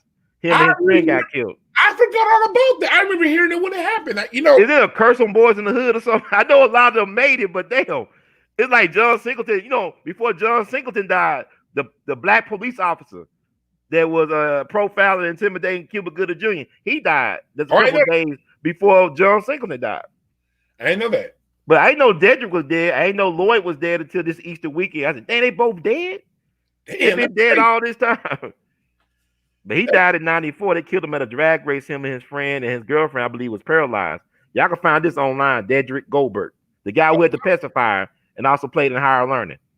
I had a friend, someone who went to my church, who was killed in the drag race around that same time. Drag racing used to be a really big thing out here, and a lot of people was getting killed and getting messed up. And they changed a lot of the laws. Like Crenshaw ain't what it used to be, but Cassie's a drag race on Crenshaw. Oh man. And so that doesn't surprise me, especially back then. I knew someone that got killed in the drag race in '95. So Yeah, that don't surprise me. But yeah, with black people, And well, for y'all watching, let me make it very clear. These are weed edibles, okay, people? Yes, I do eat these. That I love. look how it look very edible. This is Look, fruity pebbles. It's some of the dopest shit you'll ever you eat. say you got fruity pebbles in that? Fruity. This is a fruity pebbles edible. Yeah, I got these cats. I do comedy. It It's looks weed. delicious, actually. It's delicious. There's this weed perk market that I do comedy at from time to time. Uh-huh. Kind of low key underground. So even during Corona, it's just one of the places you get a text message with the address the day of, and you show up. So I do, and it's like a whole bunch of growers and shit, and I do comedy there sometimes, and they love my style of comedy, so I get the free. They always sending me some good edibles and shit. So I was out That's to give cool. me the goodies. Good to shout them out, man. It's so much to talk about, wrap your head around terms like even I gotta ask you this because you're a Second Amendment advocate, and the arrest of Grandmaster Jay yesterday, allegedly pointing a gun with a flashlight at police officers in Louisville, September 4th, which is weird. Why would they wait all that time, even if they talked to him after that happened? Why they didn't arrest him then? But what are your take on Grandmaster Jay? Is he an agent? What is going on? Should we be concerned as black people? He looks like an agent to me. He smells like an agent to me. Walks like an agent to me. Talks like an agent to me. I don't know if he's an agent. I'm not saying he is. Mm-hmm. That's just what it looks like. Now, they did get him on a bogus ass charge of. They showed a picture of him pointing his gun in the sky or some shit like that. The way I see it is, that can possibly be them just throwing some charges on him to legitimize him. That could be. Mm-hmm. You know what I mean? Hey, look, I had to go to jail for the movement, man. I don't know. I think we'll see as things wash out. I'm an observer. I talk a lot of shit, but nothing I say is conclusive. That especially the people still alive, because the people that we see right now, that we 100,000% for us as black people, they could be 100,000% for us right now. That doesn't mean they're not going to take a bag tomorrow and change. That's right. You know what I mean? So I think we all have to be observers of this thing. You know what I mean? Observer of what's going on and see what we can see, and really follow nobody. Follow ideology. You know, follow the things that make the most sense. Don't follow somebody that's trying to join the goddamn organization for y'all to sit outside and do a whole bunch of walking and showboating with your guns. I don't believe in showing your gun unless you're gonna use it. So, you know what I mean? So I don't, all that extra shit. One thing about black people, niggas love showing shit. Mm-hmm. Oh, you see how it looked? Oh, it looked good. Oh, we look so powerful. How the hell you look powerful when you need a police escort? Hey, nigga, you don't look like shit, man. It look like a whole bunch of motherfuckers playing G.I. Joe. That's what it looks like. And as a registered gun owner, legally, I'm not. My personal thing is I ain't joining shit. I ain't joining no gun club. I don't look. All I know is I'm a student of history. When I read the history of the NAACP, history of the Black Panthers, every time you join some shit, it's some infiltrating niggas involved that's reporting your name back to what they got going on. Nope, I ain't. You make. Here's a club I'm joining. I'm joining the register and make whatever guns you have. Register them hoes, make them legal. Be very legal with everything you're doing. That's the only club I'm in. Legal gun ownership, Second Amendment rights. Anything past that, I don't want to be a part of your organization because I don't know what kind of jive shit you up to behind that. Yeah, I mean, I could look at it. Could be an agent, or it could be legitimate too. Because a lot of our great ones, they did go to jail for the cause. I was talking about that earlier. I think about Robert F. Williams in the Black Guard in Monroe, North Carolina, or you think about even Diggins for Defense, who were the security for Dr. King when he completed the March Against Fear. And I think it's something about an armed black man who speaks his mind, who put himself on the line. It looks sexy, right? It looks attractive. It's great. Like you think about Malcolm X with that famous image of him with that gun looking out his window. Next thing you know, Malcolm dead. You know what I'm saying? Posing like that with the gun. I'm not saying you should do either here or there, but like what Biggie said, bad boys move in silence and violence. You don't want to make a lot of noise when you do what you do. And we're not denying. Yeah, we're not denying Jamaican influence in hip hop at all. Biggie, Jamaican, Busta, DJ Kool Herc. But let it be known that Black American music, what the boy said, he said the sorrow songs. is the gift to the world from America. The sour songs, the Negro spirituals, our stuff, our thing. Foundational Black American, Indigenous American. That's our stuff. We created it. All I'm saying, look, be respectful. Look, I'm a drummer. Mm-hmm.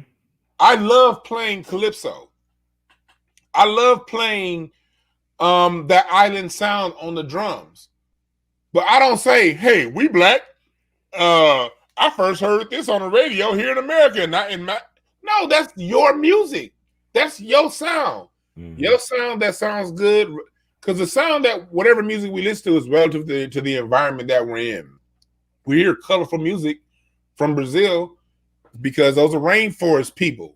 They're colored people. Them islands and shit, they hear those people a lot of times. Those people hear in color. They'll hear a certain sound and picture yellow, green, red, and their music gets reinterpreted that way. Mm-hmm. So when you listen to that Latin jazz sound is very colorful, super colorful, way more colorful than our music because that's their sound. Just because I'm a dope ass drummer playing their sound, don't make it my sound. It's their sound with my Los Angeles, California interpretation of their sound.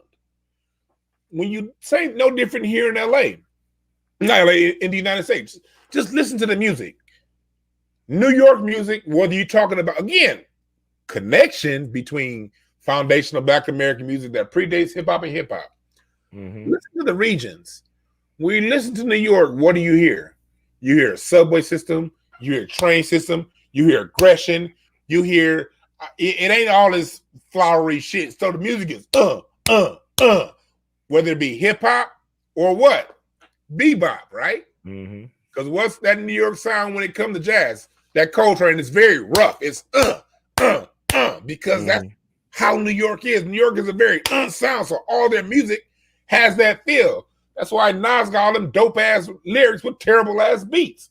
Because that's his beat selection is horrible. But when you listen to Detroit, especially that early Motown, you hear a lot of like most time the drummers playing on the 2 and the 4. We hit the snare on 2 and the 4.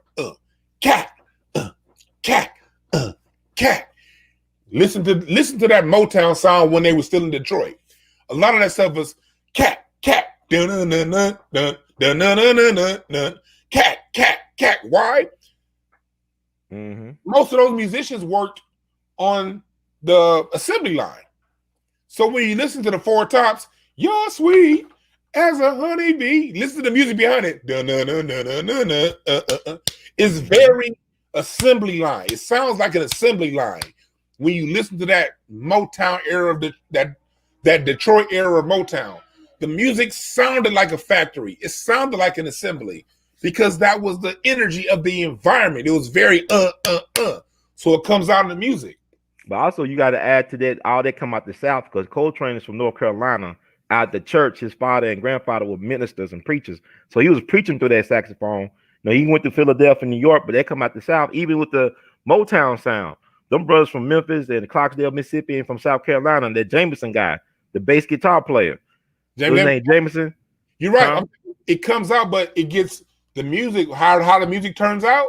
Yeah, it turns out relative to your environment. This is true, but I'm saying like because if you black, the soul is in you. You get the feeling. The feeling is about the environment you're in. The LA sound, I understand why New Yorkers don't really fuck with the LA sound. The West Coast LA sound is very laid back, in the pocket. I'm going to hit you at 91 beats a minute. We going to chill. We got time to ride. It's going to be in the pocket, laid back, chill. Why? Because we got sunshine and palm trees. Niggas ain't got time to be listening to all that aggressive ass music when you driving down the 101 freeway right there beside you. Like claustrophobic. LA, you want to hear some shit that got major chords, chill, sit back, relax. Yeah, the sound. Nate Dogg don't come from LA. He's from Clarksdale, Mississippi. It has its own sound. I said all that to say this. The American sound is our sound. It's something that we created. And when you move from Jamaica like a Busta Sound, like a Busta Rhymes, like a Biggie Smalls, you're coming into our environment and you're making music relative to our environment based off of a sound that we created. You're not coming with no reggaeton shit making hits here. No, you're making music on LA shit, on New York shit, on the United States of America shit. So have respect. And as long as you have that respect, we can then mutually respect what you brought to the art. But as long as you over here trying to claim some shit that ain't yours, it's kind of hard to have a conversation. It is, cause also, in music, like put labels on stuff, but you look at the origins of country music. That's us too. You look at the Grand Ole Opry. DeFore Bailey, one of the early stars of Grand Ole Opry, was a black man, playing the fiddle. Then you look at Hank Williams Sr., the king of country music, supposedly. His trainer or mentor was a guy named Rufus T-Top Payne, who was hired by Hank Williams' mom to teach him how to play guitar and sing. This multi-instrumentalist who died during the Great Depression. Even the Grand Ole Opry and Hank Williams Jr., they put a memorial in the cemetery where Rufus Payne is buried in Montgomery to pay respect to this black man who taught his father the game. And he even did a song in honor of T-Top Hank Williams Jr. did.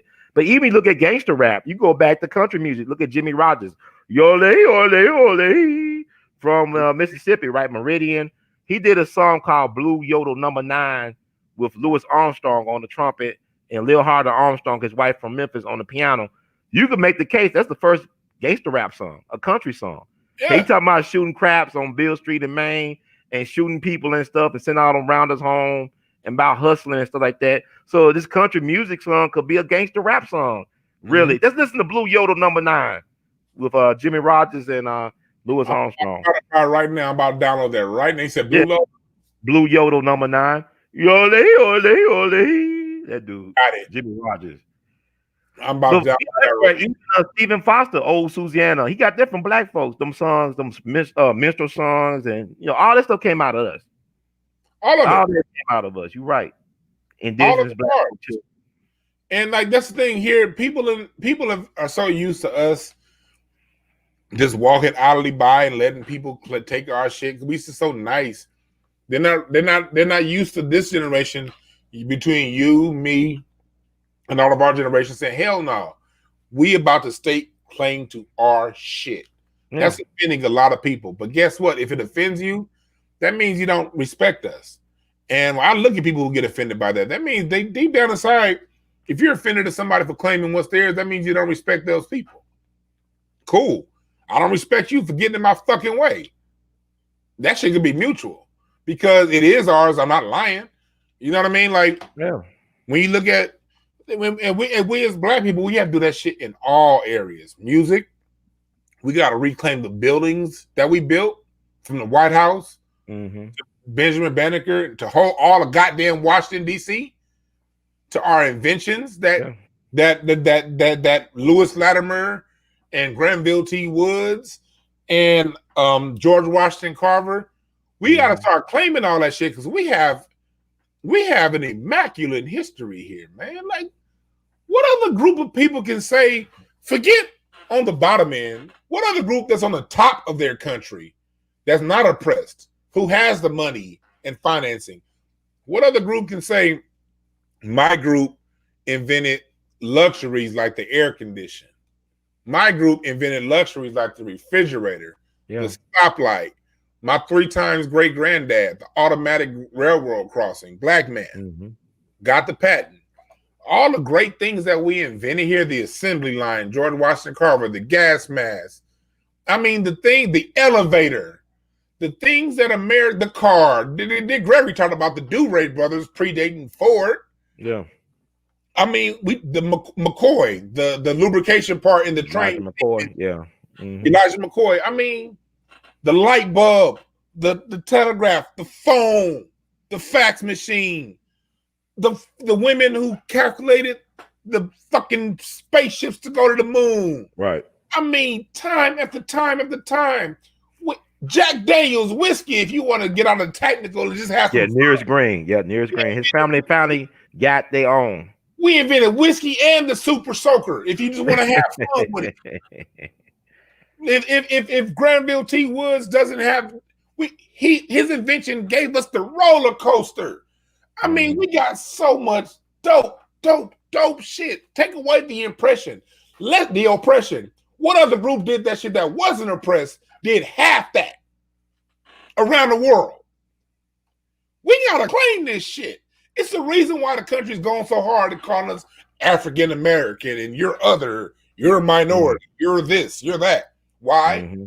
Because as long as we're looking back at Africa, and I'm not shitting on Africa, Africa's great. That's why I call my show Hotepish, Intelligent Ish Talk.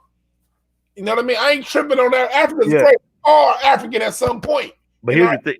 Yeah, I don't mean, but that's might say where Garvey from. Garvey was nobody in Jamaica. With no disrespect to Garvey and Jamaica, they didn't care for Garvey in Jamaica. He had to come over here to be made by foundational Black Americans, Indigenous Americans. Booker T. Washington was schooling Garvey. That was his Jegna being a mentor. He used to write, Garvey used to write Booker T. Washington to understand how to create a Tuskegee organization in Jamaica. And when he came over here, he was trying to connect with Booker T. Washington, but Washington was dead. But then he ended up, his first speaking engagement was given to him by A. Philip Randolph, a foundational Black American from Florida. I mean, Black Americans made Garvey who he is worldwide. The state of Louisiana was the strongest black hole for Marcus Garvey. They held him down. They allegedly assassinated a dude named Reverend James Eason at the Black House in New Orleans because he was about to become like a Tekashi 6ix9ine or something. I don't know if it's true. But they killed his brother in New Orleans for Marcus Garvey. Jamaicans. Black folks made him over here, not in Jamaica. Jamaicans only want to claim Marcus Garvey when we talking about how dope we are here. Look, if you want to claim Marcus Garvey, do it when we ain't talking. Go make Marcus Garvey a national hero back in your home. Go back and rewrite the wrongs that y'all did to Marcus Garvey in your home. Go back. Matter of fact, the Garvey Act lessons are still alive and well, and they still work. Why don't Jamaicans apply Garvey in Jamaica and truly make him Jamaican? Don't just bring him up when we talking about how dope we are. That's how we know y'all motherfuckers is being fake. Y'all didn't appreciate that, man. And that's sad because Marcus Garvey was a god. Yeah, he was. Become a god in his own home. He should have been a god in Jamaica. Jamaica should have been showing us what the Garvey Act. That's biblical, though. A prophet is always without honor in his home country among his countrymen or with a family. But the banjo is an African, is a black instrument. It is an African instrument. You can look at it and tell. It's not a white instrument. Like I said, we invented country music. Mm-hmm. We invented that. Mm-hmm. You know, so we got to stop. You know, you think about it, for example, when they were going in blackface, you had a brother named A.L.L. Aldridge. A.L.L. Aldridge, one of the greatest Shakespearean actors of all time. He used to work at the African Grove Theater up in New York. He was born free up in New York City. But when they started putting that blackface on, he said, "The hell with it. I'm going to Europe," and became one of the greatest Shakespearean actors of all time. That's A.L.L. Aldridge from here. Mm-hmm. He's from here. Mm-hmm. From here. And so it's like, you know, it's one of those things where our history is so immaculate. We've done so much. And we've been lied to so perfectly. It almost seems like we bragging when we was talking about what the fuck we did without putting any extras on it. Mm-hmm. Think about this. Think about how dope we are as foundational Black Americans. In the last 11 years, who made the world stop more than the Pope when he died? Michael Jackson. Yeah. Foundational Black American. The world stopped. Mm-hmm. Nipsey Hussle. Mm-hmm. Whose dad was from Eritrea. Right, but his mom was from here, right? His mom's from here. Mm-hmm. Doing our music from L.A. Foundational Black American music. And his sound wasn't even the most popular on the radio. But when he died, he stopped the world, man. That was crazy, man. I remember when I heard about him dying, I didn't really care for his music, but it's something that it hit different. I don't know what that was about. Hurt. And number 3, Kobe Bryant. When Kobe died, China don't give a fuck about America, and it really don't give a fuck about Black people. China really don't give a fuck about Black Americans. But when Kobe died, Kobe shut China down for a day. That's how dope and powerful we are. LeBron James, foundational Black American. It's like when we do shit moves. Somebody said Meghan Markle. I don't like her, but she's from LA. That's good. No, you gotta claim her. An LA woman, shit. But even when you look at the royal family, they gotta have their blackness in them. They gotta have their black, in them, the royal family. They need their black. They need their melanin. They dying out. And it's always been in there. Yeah, it's always been in there. Talk about it. I mean, you look even in Charlotte, North Carolina, is in Mecklenburg County. King George III, who was the king of Britain at the time of the American Revolution, his wife was Charlotte, and Mm-hmm. from the House of Mecklenburg, and she was mulatto, mixed, Octoroon, whatever you want to call her. But you Mm-hmm. even look at Jefferson Davis' wife, the head of Confederacy, and also his second in command, Judah P. Benjamin. They were married to black women, or Octoroons, or whatever you call them, Mm-hmm. mulatto, Octoroon, whatever. But you look at pictures of Jefferson Davis' wife. Somebody said slavery was more brutal in the Caribbean. Look, slavery was brutal everywhere it was, goddammit. Let's just tell the truth. It was very brutal in the Caribbean. It was also very brutal here in the United States. Most definitely, right? But guess what? I'm not here to shit on Jamaica. I'm not here to shit on Caribbean. I'm not here to shit on none of that. But we gotta tell the truth, man. We gotta tell the truth for what it is. We as Black Americans have been giving our culture away, allowing the best of our culture to be amalgamated into white culture. And then over the last 40 years, we have groups of people who with the same skin tone as us, who don't come over here to work with us, who treat us like enemies, who every time they do something bad, that's my black side. But then you want to put a flag up of your home country every time one of y'all get into college or have a high GPA or get a good paying job. Now all of a sudden it's whatever flag you're from. Cool. That's fine. You came over here. That's what you decided to do. Now we about to pull out our dick. Just stop getting mad because our dick is bigger. Y'all could have kept y'all dick in y'all pants and we could have kept everything cool. You want to have a dick swing contest, don't get mad when ours come out and your mama get attracted to it. There you go. That's all. Go ahead. Yeah, I gotta ask you about you, an LA guy. You were definitely a Laker for life. You're a Laker fan, a super fan. Was it the right move of AD and LeBron? What's your thoughts about it, the moves, the contracts? I'm a huge Anthony Davis fan, so yes on him. LeBron, LeBron, look. It's gonna be unpopular to a lot of y'all out there, but you're right. I am a Laker fan. I'm one of the people who actually watched the Lakers the year LeBron came, and he didn't help us do shit. We sucked before LeBron. We sucked with LeBron. People be like, well, the Lakers were injured. Nigga, every team get injured. Nothing. The Lakers were in third place when LeBron got injured. Only 2 games out of 9th place when he got injured. When he came back, they were in 9th place with only 3 games out of 2nd place because it was real jumble, the record. But when LeBron James came back, 1 game out the playoffs, 3 games out of 3rd, they lost 9 of 10 in a row. Wow.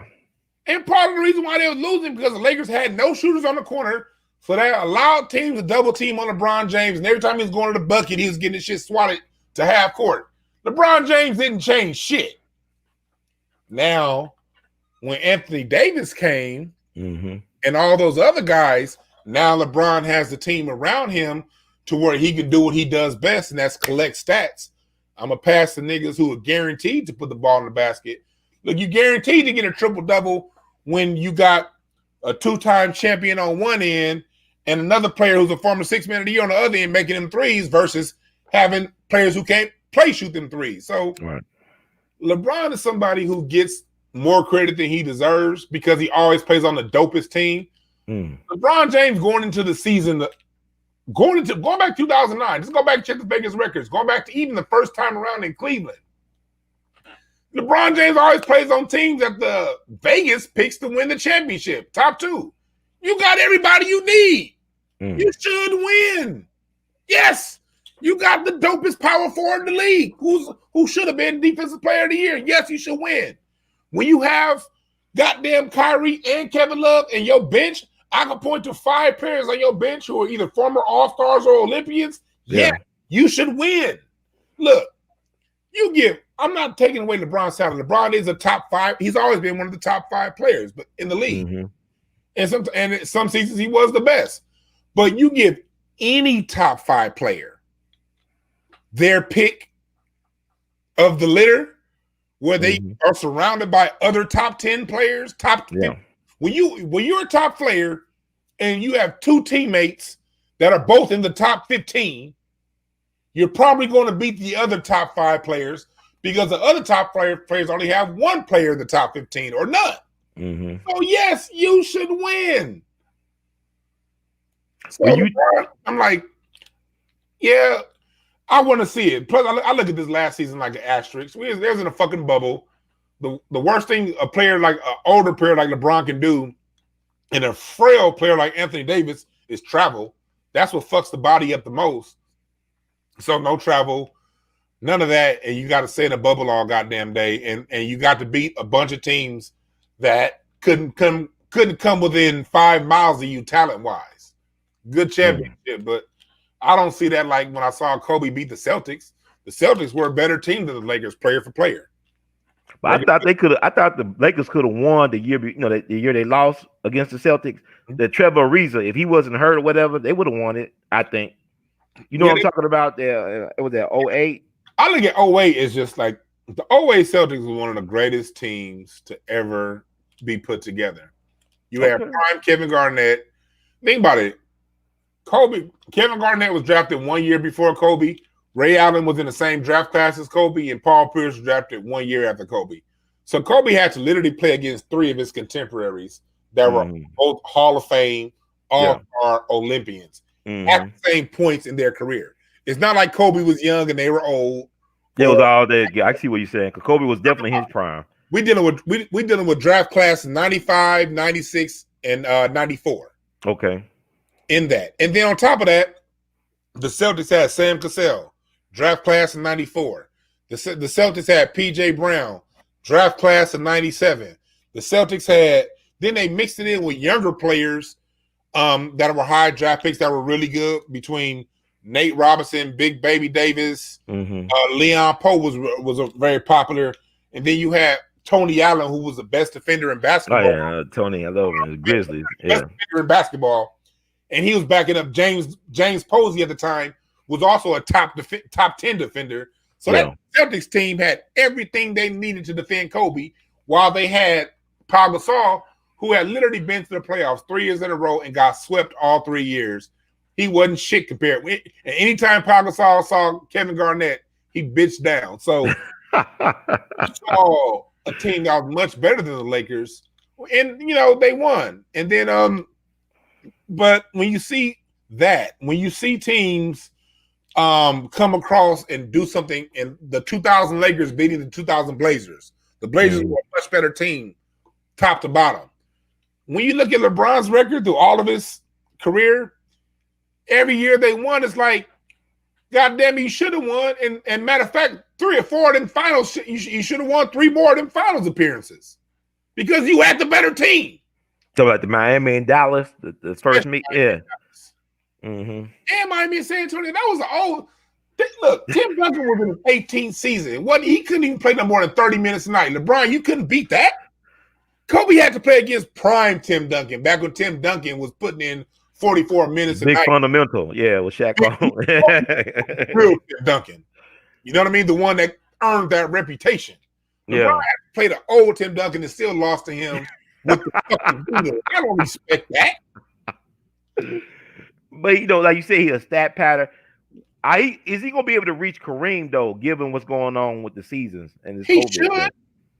But he gonna be missing a lot of games, ain't it? I mean, like to be able to get to that Kareem spot on the scoring list, or you think he can overcome that? Look, man, he can overcome because it's not really much to overcome because it's only like last season was what 62 games. That's only 20 games less. That ain't much. This season gonna be 72 games. Okay, that's only 10. You know what I mean? So but he got to stay healthy too, though. It's a lot of things. Though. He got to watch his time and stuff on the court. You know how he do load management. They call it. LeBron James played the least amount of minutes of any starter on the Lakers last season. He didn't play that much. That's not really why I wasn't like the MVP. I'm like, really? Anthony Davis was the MVP. He put in all the work. LeBron wasn't even playing that many minutes. You know what I mean? And so his legs gets to get saved because his teams are so deep. LeBron James teams he play on, they're so deep. He don't have to put in as much work as other stars because you literally got 2, not only one other player you just got 2 at every position that can really put in work. So all LeBron got to do is run down the middle and pat. When his assists are low, he just run down the middle, pass out, get assists. When his numbers are low, scoring wise, he just runs down the middle, gets a layup. And then when the team needs him to win, he'll pass to whoever he thinks is going to get them to win, but he ain't going to do it.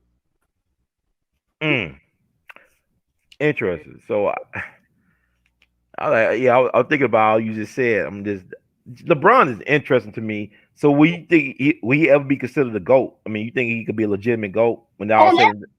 A lot of people call him the GOAT now. Like the GOAT, people don't even watch basketball want to call him the great. Like you get, like somebody in the chat room just said LeBron played against prime Spurs.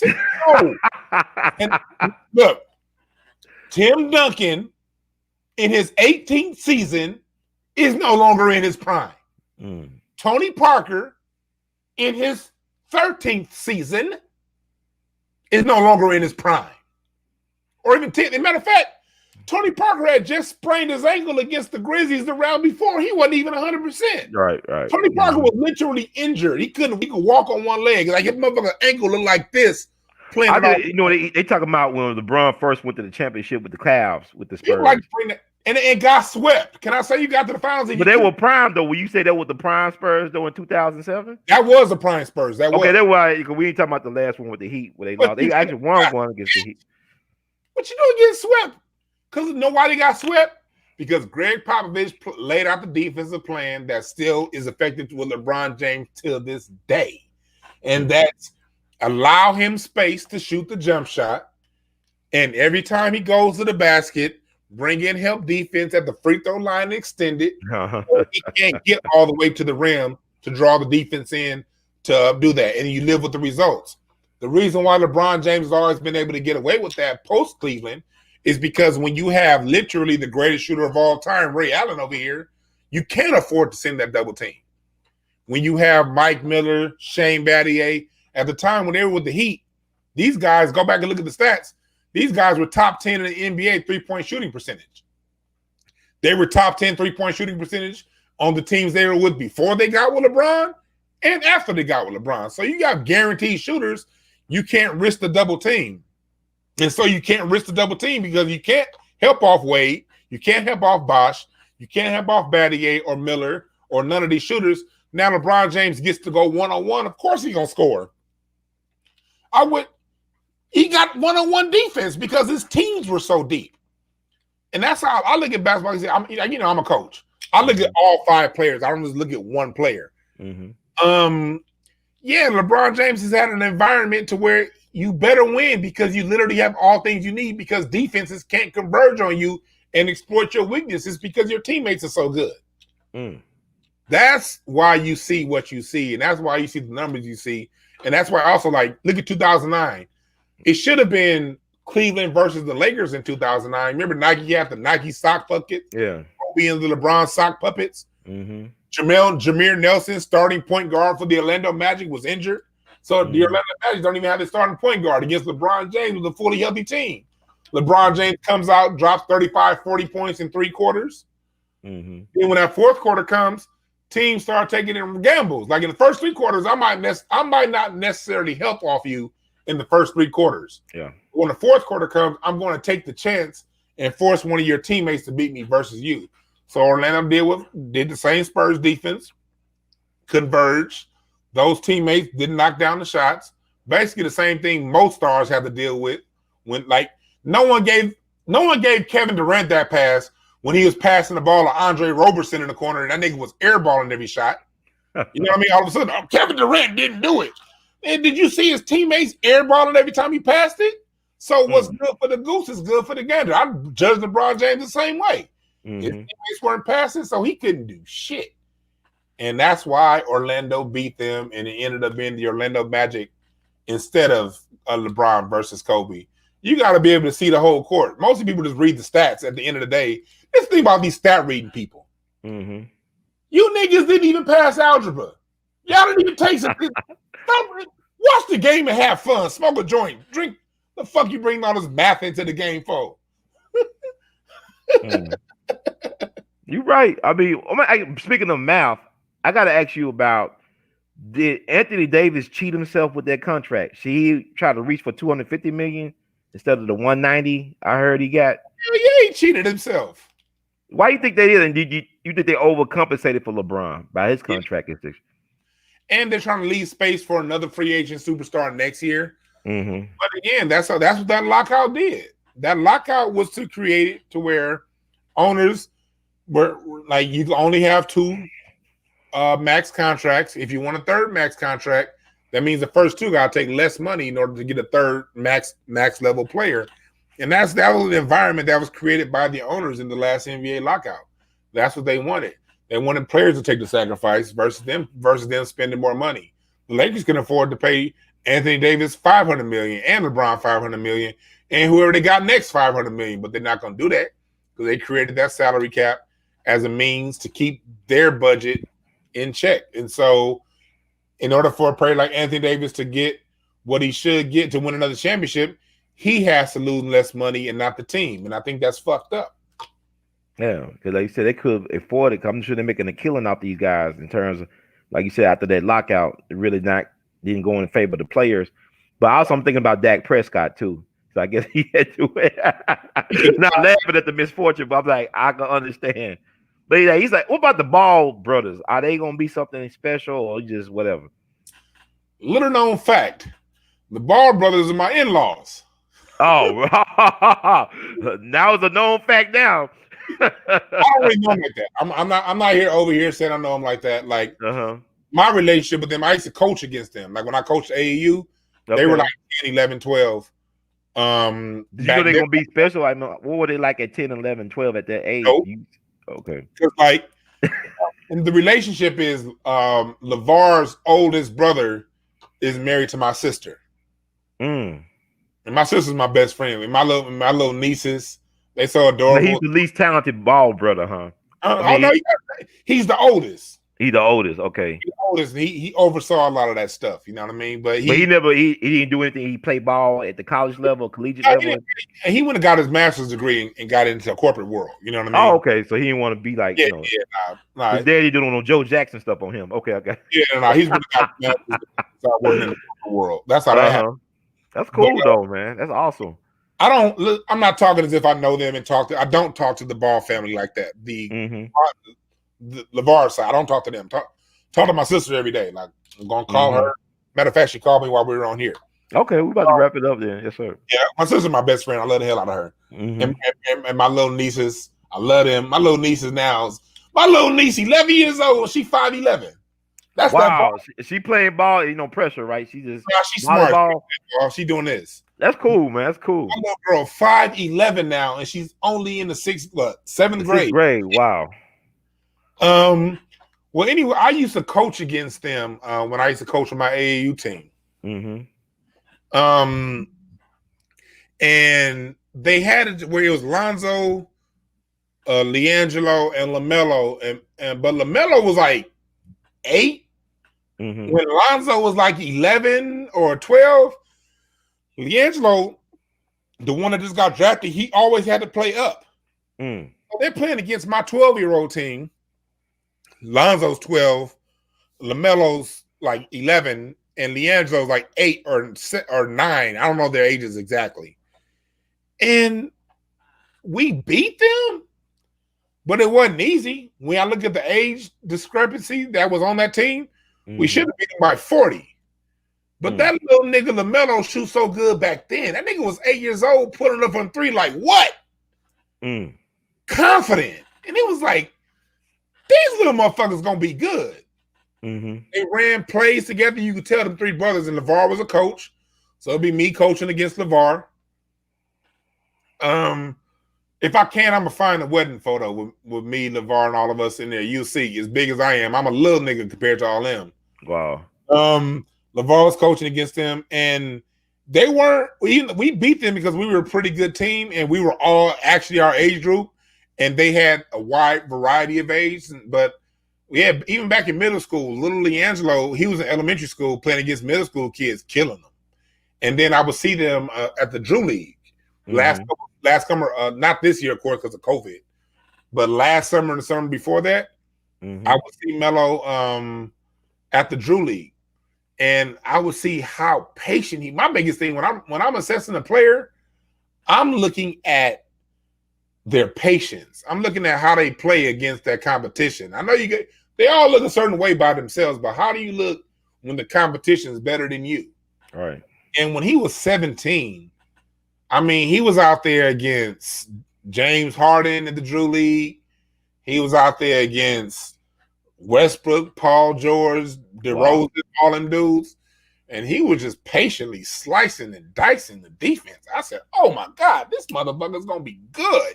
So it's good to see them make the NBA and make LeVar, have his 3 kids in the NBA. But I do want to say this one thing to the people listening.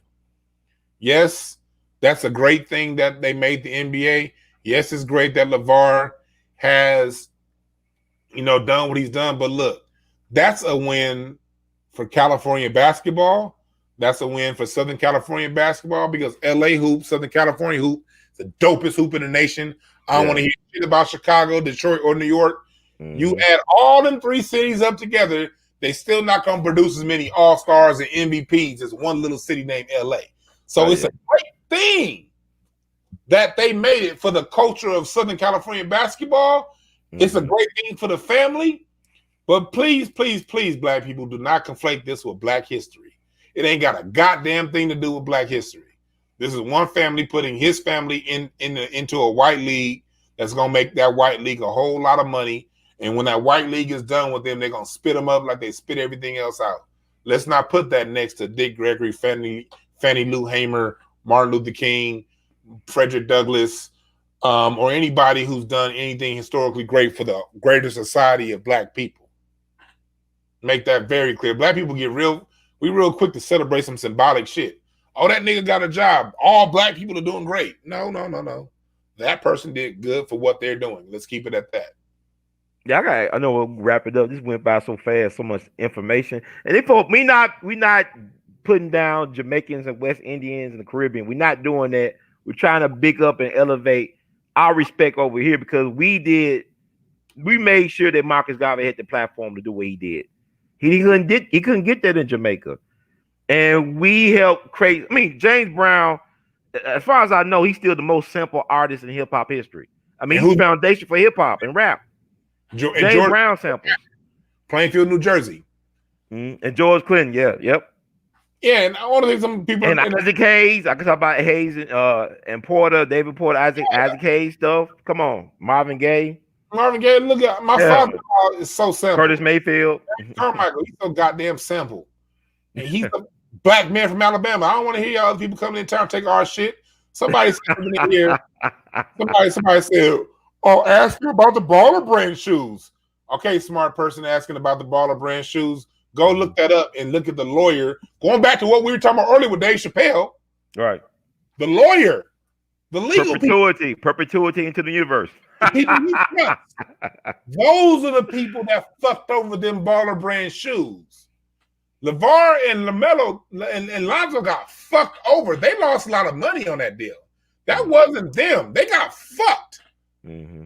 So if you want to pin the Baller Brand shoes, yeah, he got fucked over. There wasn't no shit that he did.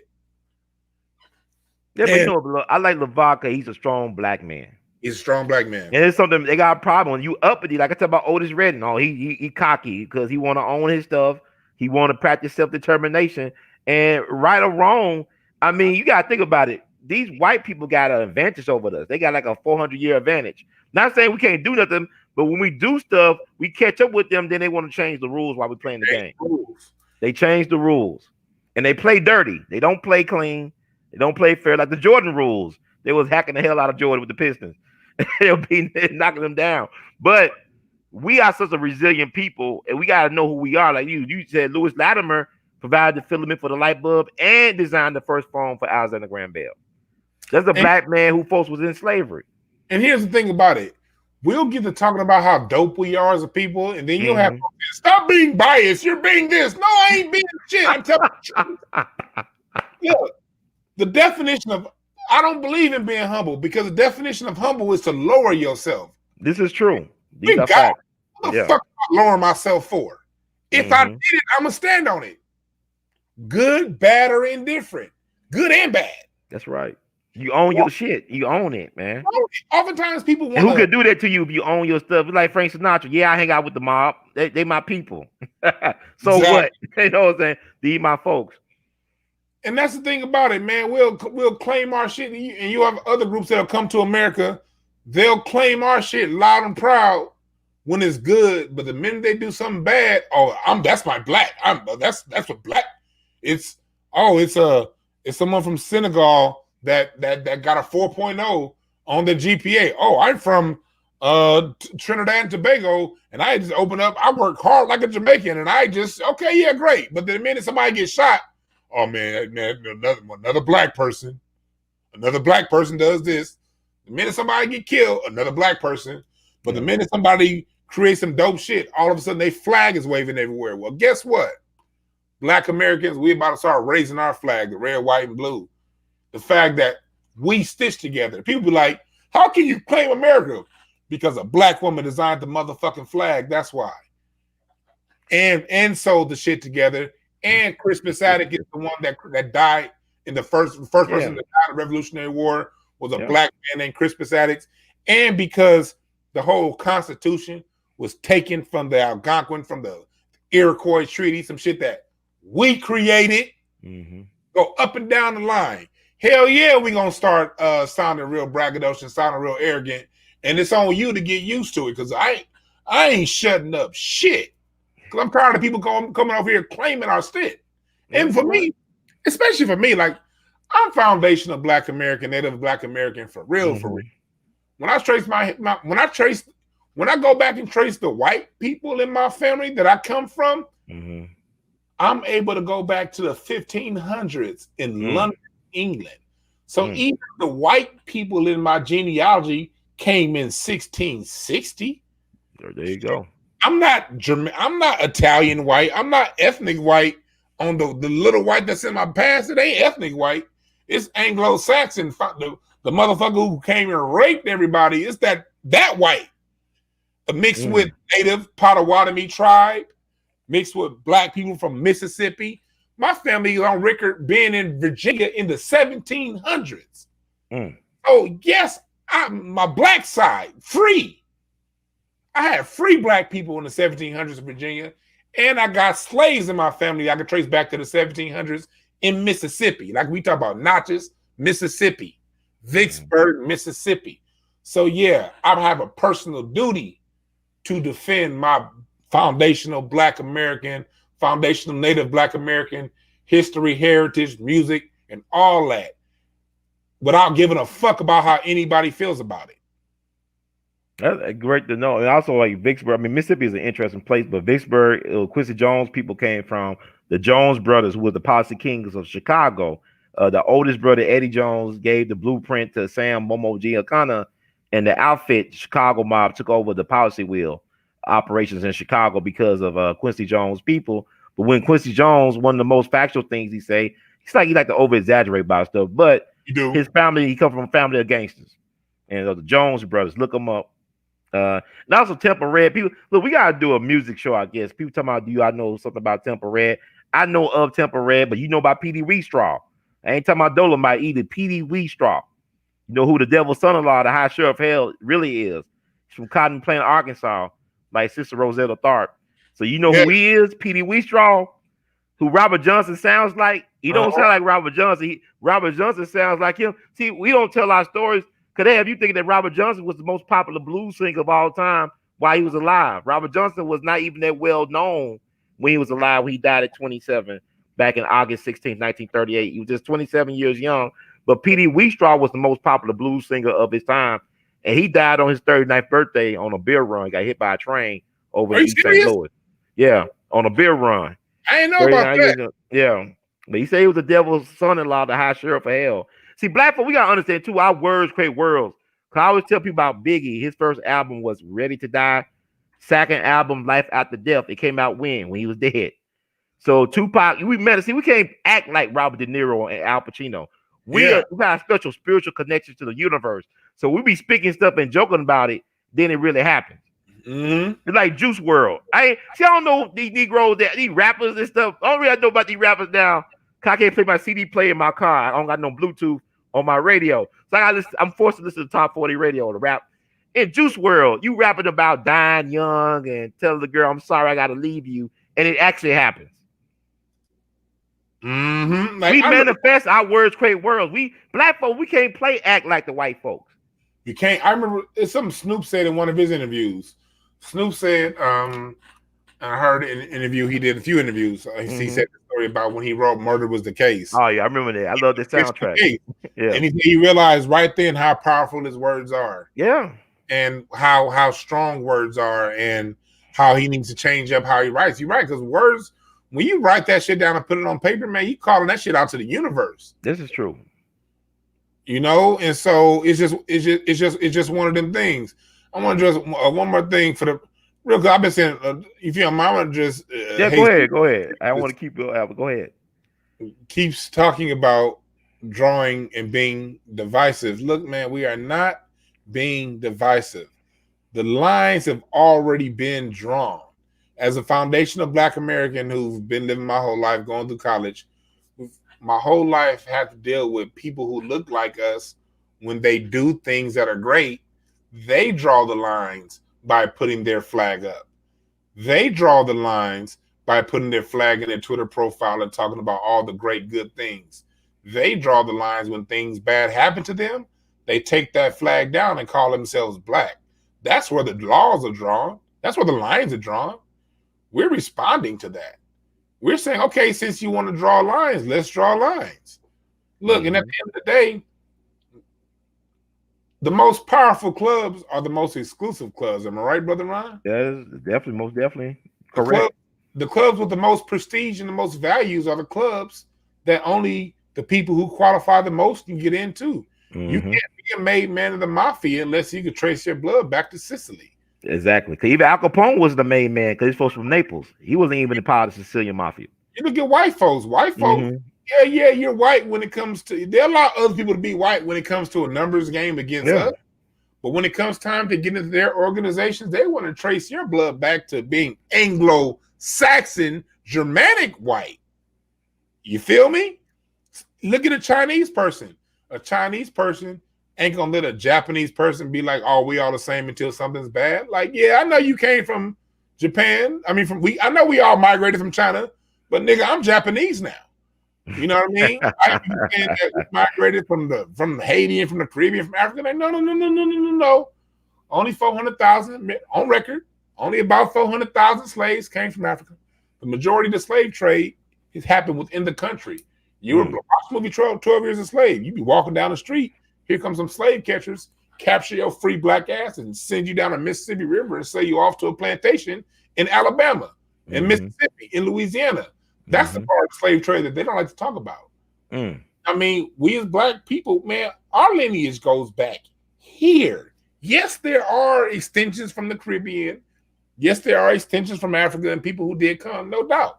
But when we talk about the other 90% of us, we were here before slavery. And we just claiming that.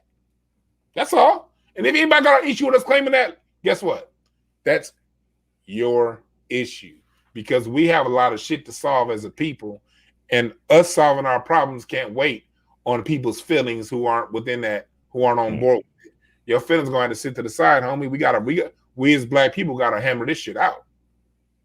Well, thank you, Brother Dwann. How can we find out more about you and support you? I mean, get these dope Hotepish shirts and other stuff you got selling.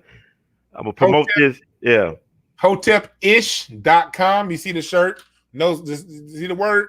Put a .com behind that, but without the mod, but just did that word without a mod behind it. And you'll get the t-shirts. You'll get the John Henry Clark t-shirt. You'll get my coffee mug for my new music show that's going to be coming out pretty soon. And I'm going to be drinking this shit. We got to talk music. Oh yeah, I gotta bring you back because they want to talk music, and we be like one trick ponies or something. Like we just made some talks about hip hop and the Caribbean influence or lack thereof. There's some in there, but we gotta reclaim this narrative and let y'all know that it's bigger than hip hop. That this is about FBA and ADOS and indigenous Black people knowing who we are, so we can stake those claims. Because we keep on talking about reparations. But we don't know what the hell we talking about because we don't know our family trees. So you want to talk about reparations, you got to know what they took from us. Starting with our identity, our land, and a lot of other things. But we gotta start doing that research and knowing that, and so we could tell them instead of being abstract. 'Cause a lot of times I be asking folks, "What's the code?" People talking about stay on code. That's why we can't get on code because people don't know what the code is. But when James Brown said, "Hit the one on the one, the one, the one," they knew what the one was. That's the code. That's the code. In unison, everyone. That's right. That's our shit. And that's all of yeah. our music. And don't conflate that because they took a day. People like, well, hip hop does take some dance hall music. Well, name the artist, name the song, be specific. Yeah, even Bob Marley was influenced by us. You know what I'm saying? And I know you want to get off, but I always give this example for people. Mm-hmm. You don't hear black people going around claiming reggae. When Bob Marley wrote "Get Up, Stand Up," stand up for your rights, what was that hook taken from? What was the cadence taken from? War. This is true. You can listen to War right now. I'm just doing it in my head. That's dun dun dun dun dun dun dun dun. Bob Marley heard War sing that and just put words on it and came up with "Get Up, Stand Up for Your Rights." Beautiful song. We love Bob Marley. And then he did Buffalo Soldier too, that Dick Gregory didn't like. The Buffalo Soldier song. That's about us. That's still about us, right or wrong. That was about black Americans over here. That's about our history. Yeah. But out of respect for Jamaican culture, we don't try to lay claim to it. Right. We don't say because he took shit from War. We don't say because he made hits talking about black Americans. We don't say because the Wailers played the bass the way a black American plays the bass. The music behind it, even though it had a reggae rhythm, it was done the way we do it. We don't say that and say that's our music. No, that's your music. That's Jamaican. That's Bob Marley. We respect the fact that he took a little bit from us and we honor it. We appreciate it. That's right. But we don't try to claim it and own it out of respect for you. Now, y'all could either have that same respect for us and reciprocate it, or we'll just take it. But your bitching and moaning ain't gonna stop. Yeah. Oh, thank you, brother Dwann. I appreciate you, man. We definitely gonna have to do the music show. I'm looking forward to your special episodes. What you call your series, the music series you gonna do? It's gonna be called Incense and Ashtrays. I got some dope interviews. I'll be dropping with some dope artists, legendary artists, and current. It's not out there yet. I'm just promoting it right now. These cups are on my website, hotepish.com, and pretty soon I'm gonna have some weed rolling trays and ashtrays also with the logo on the inside, so y'all can roll a joint and listen with me with our shit. Somebody had to give me some fruity pebble edibles. It looked kind of tasty. But before I go, I'm gonna read this disclaimer. This is important, I think. Disclaimer: the views expressed by hosts and guests on the We All Be TV platform are not the official views, opinions, beliefs, or perspectives of We All Be News or the We All Be Group Incorporated. We All Be News is an organization that thoroughly believes in supplementing the information narrative that is usually supplied by the corporate news entities with those viewpoints, expressions, which may be marginalized or ignored for a plethora of reasons. We are about informing the general public on alternative perspectives as it relates to news and information, and letting the general public be the ultimate judge in deciding on how to use said information. Informed citizens are responsible citizens. Thank you for your support. Thank you, Brother Dwann, for spending this time with us. I believe it's very quality time. Very important to have these conversations and have them amplified as much as we can. So thank you, brother, so much.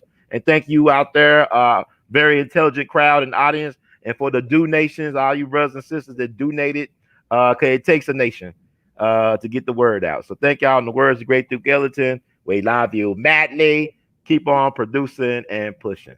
Peace out. Thank you, brothers.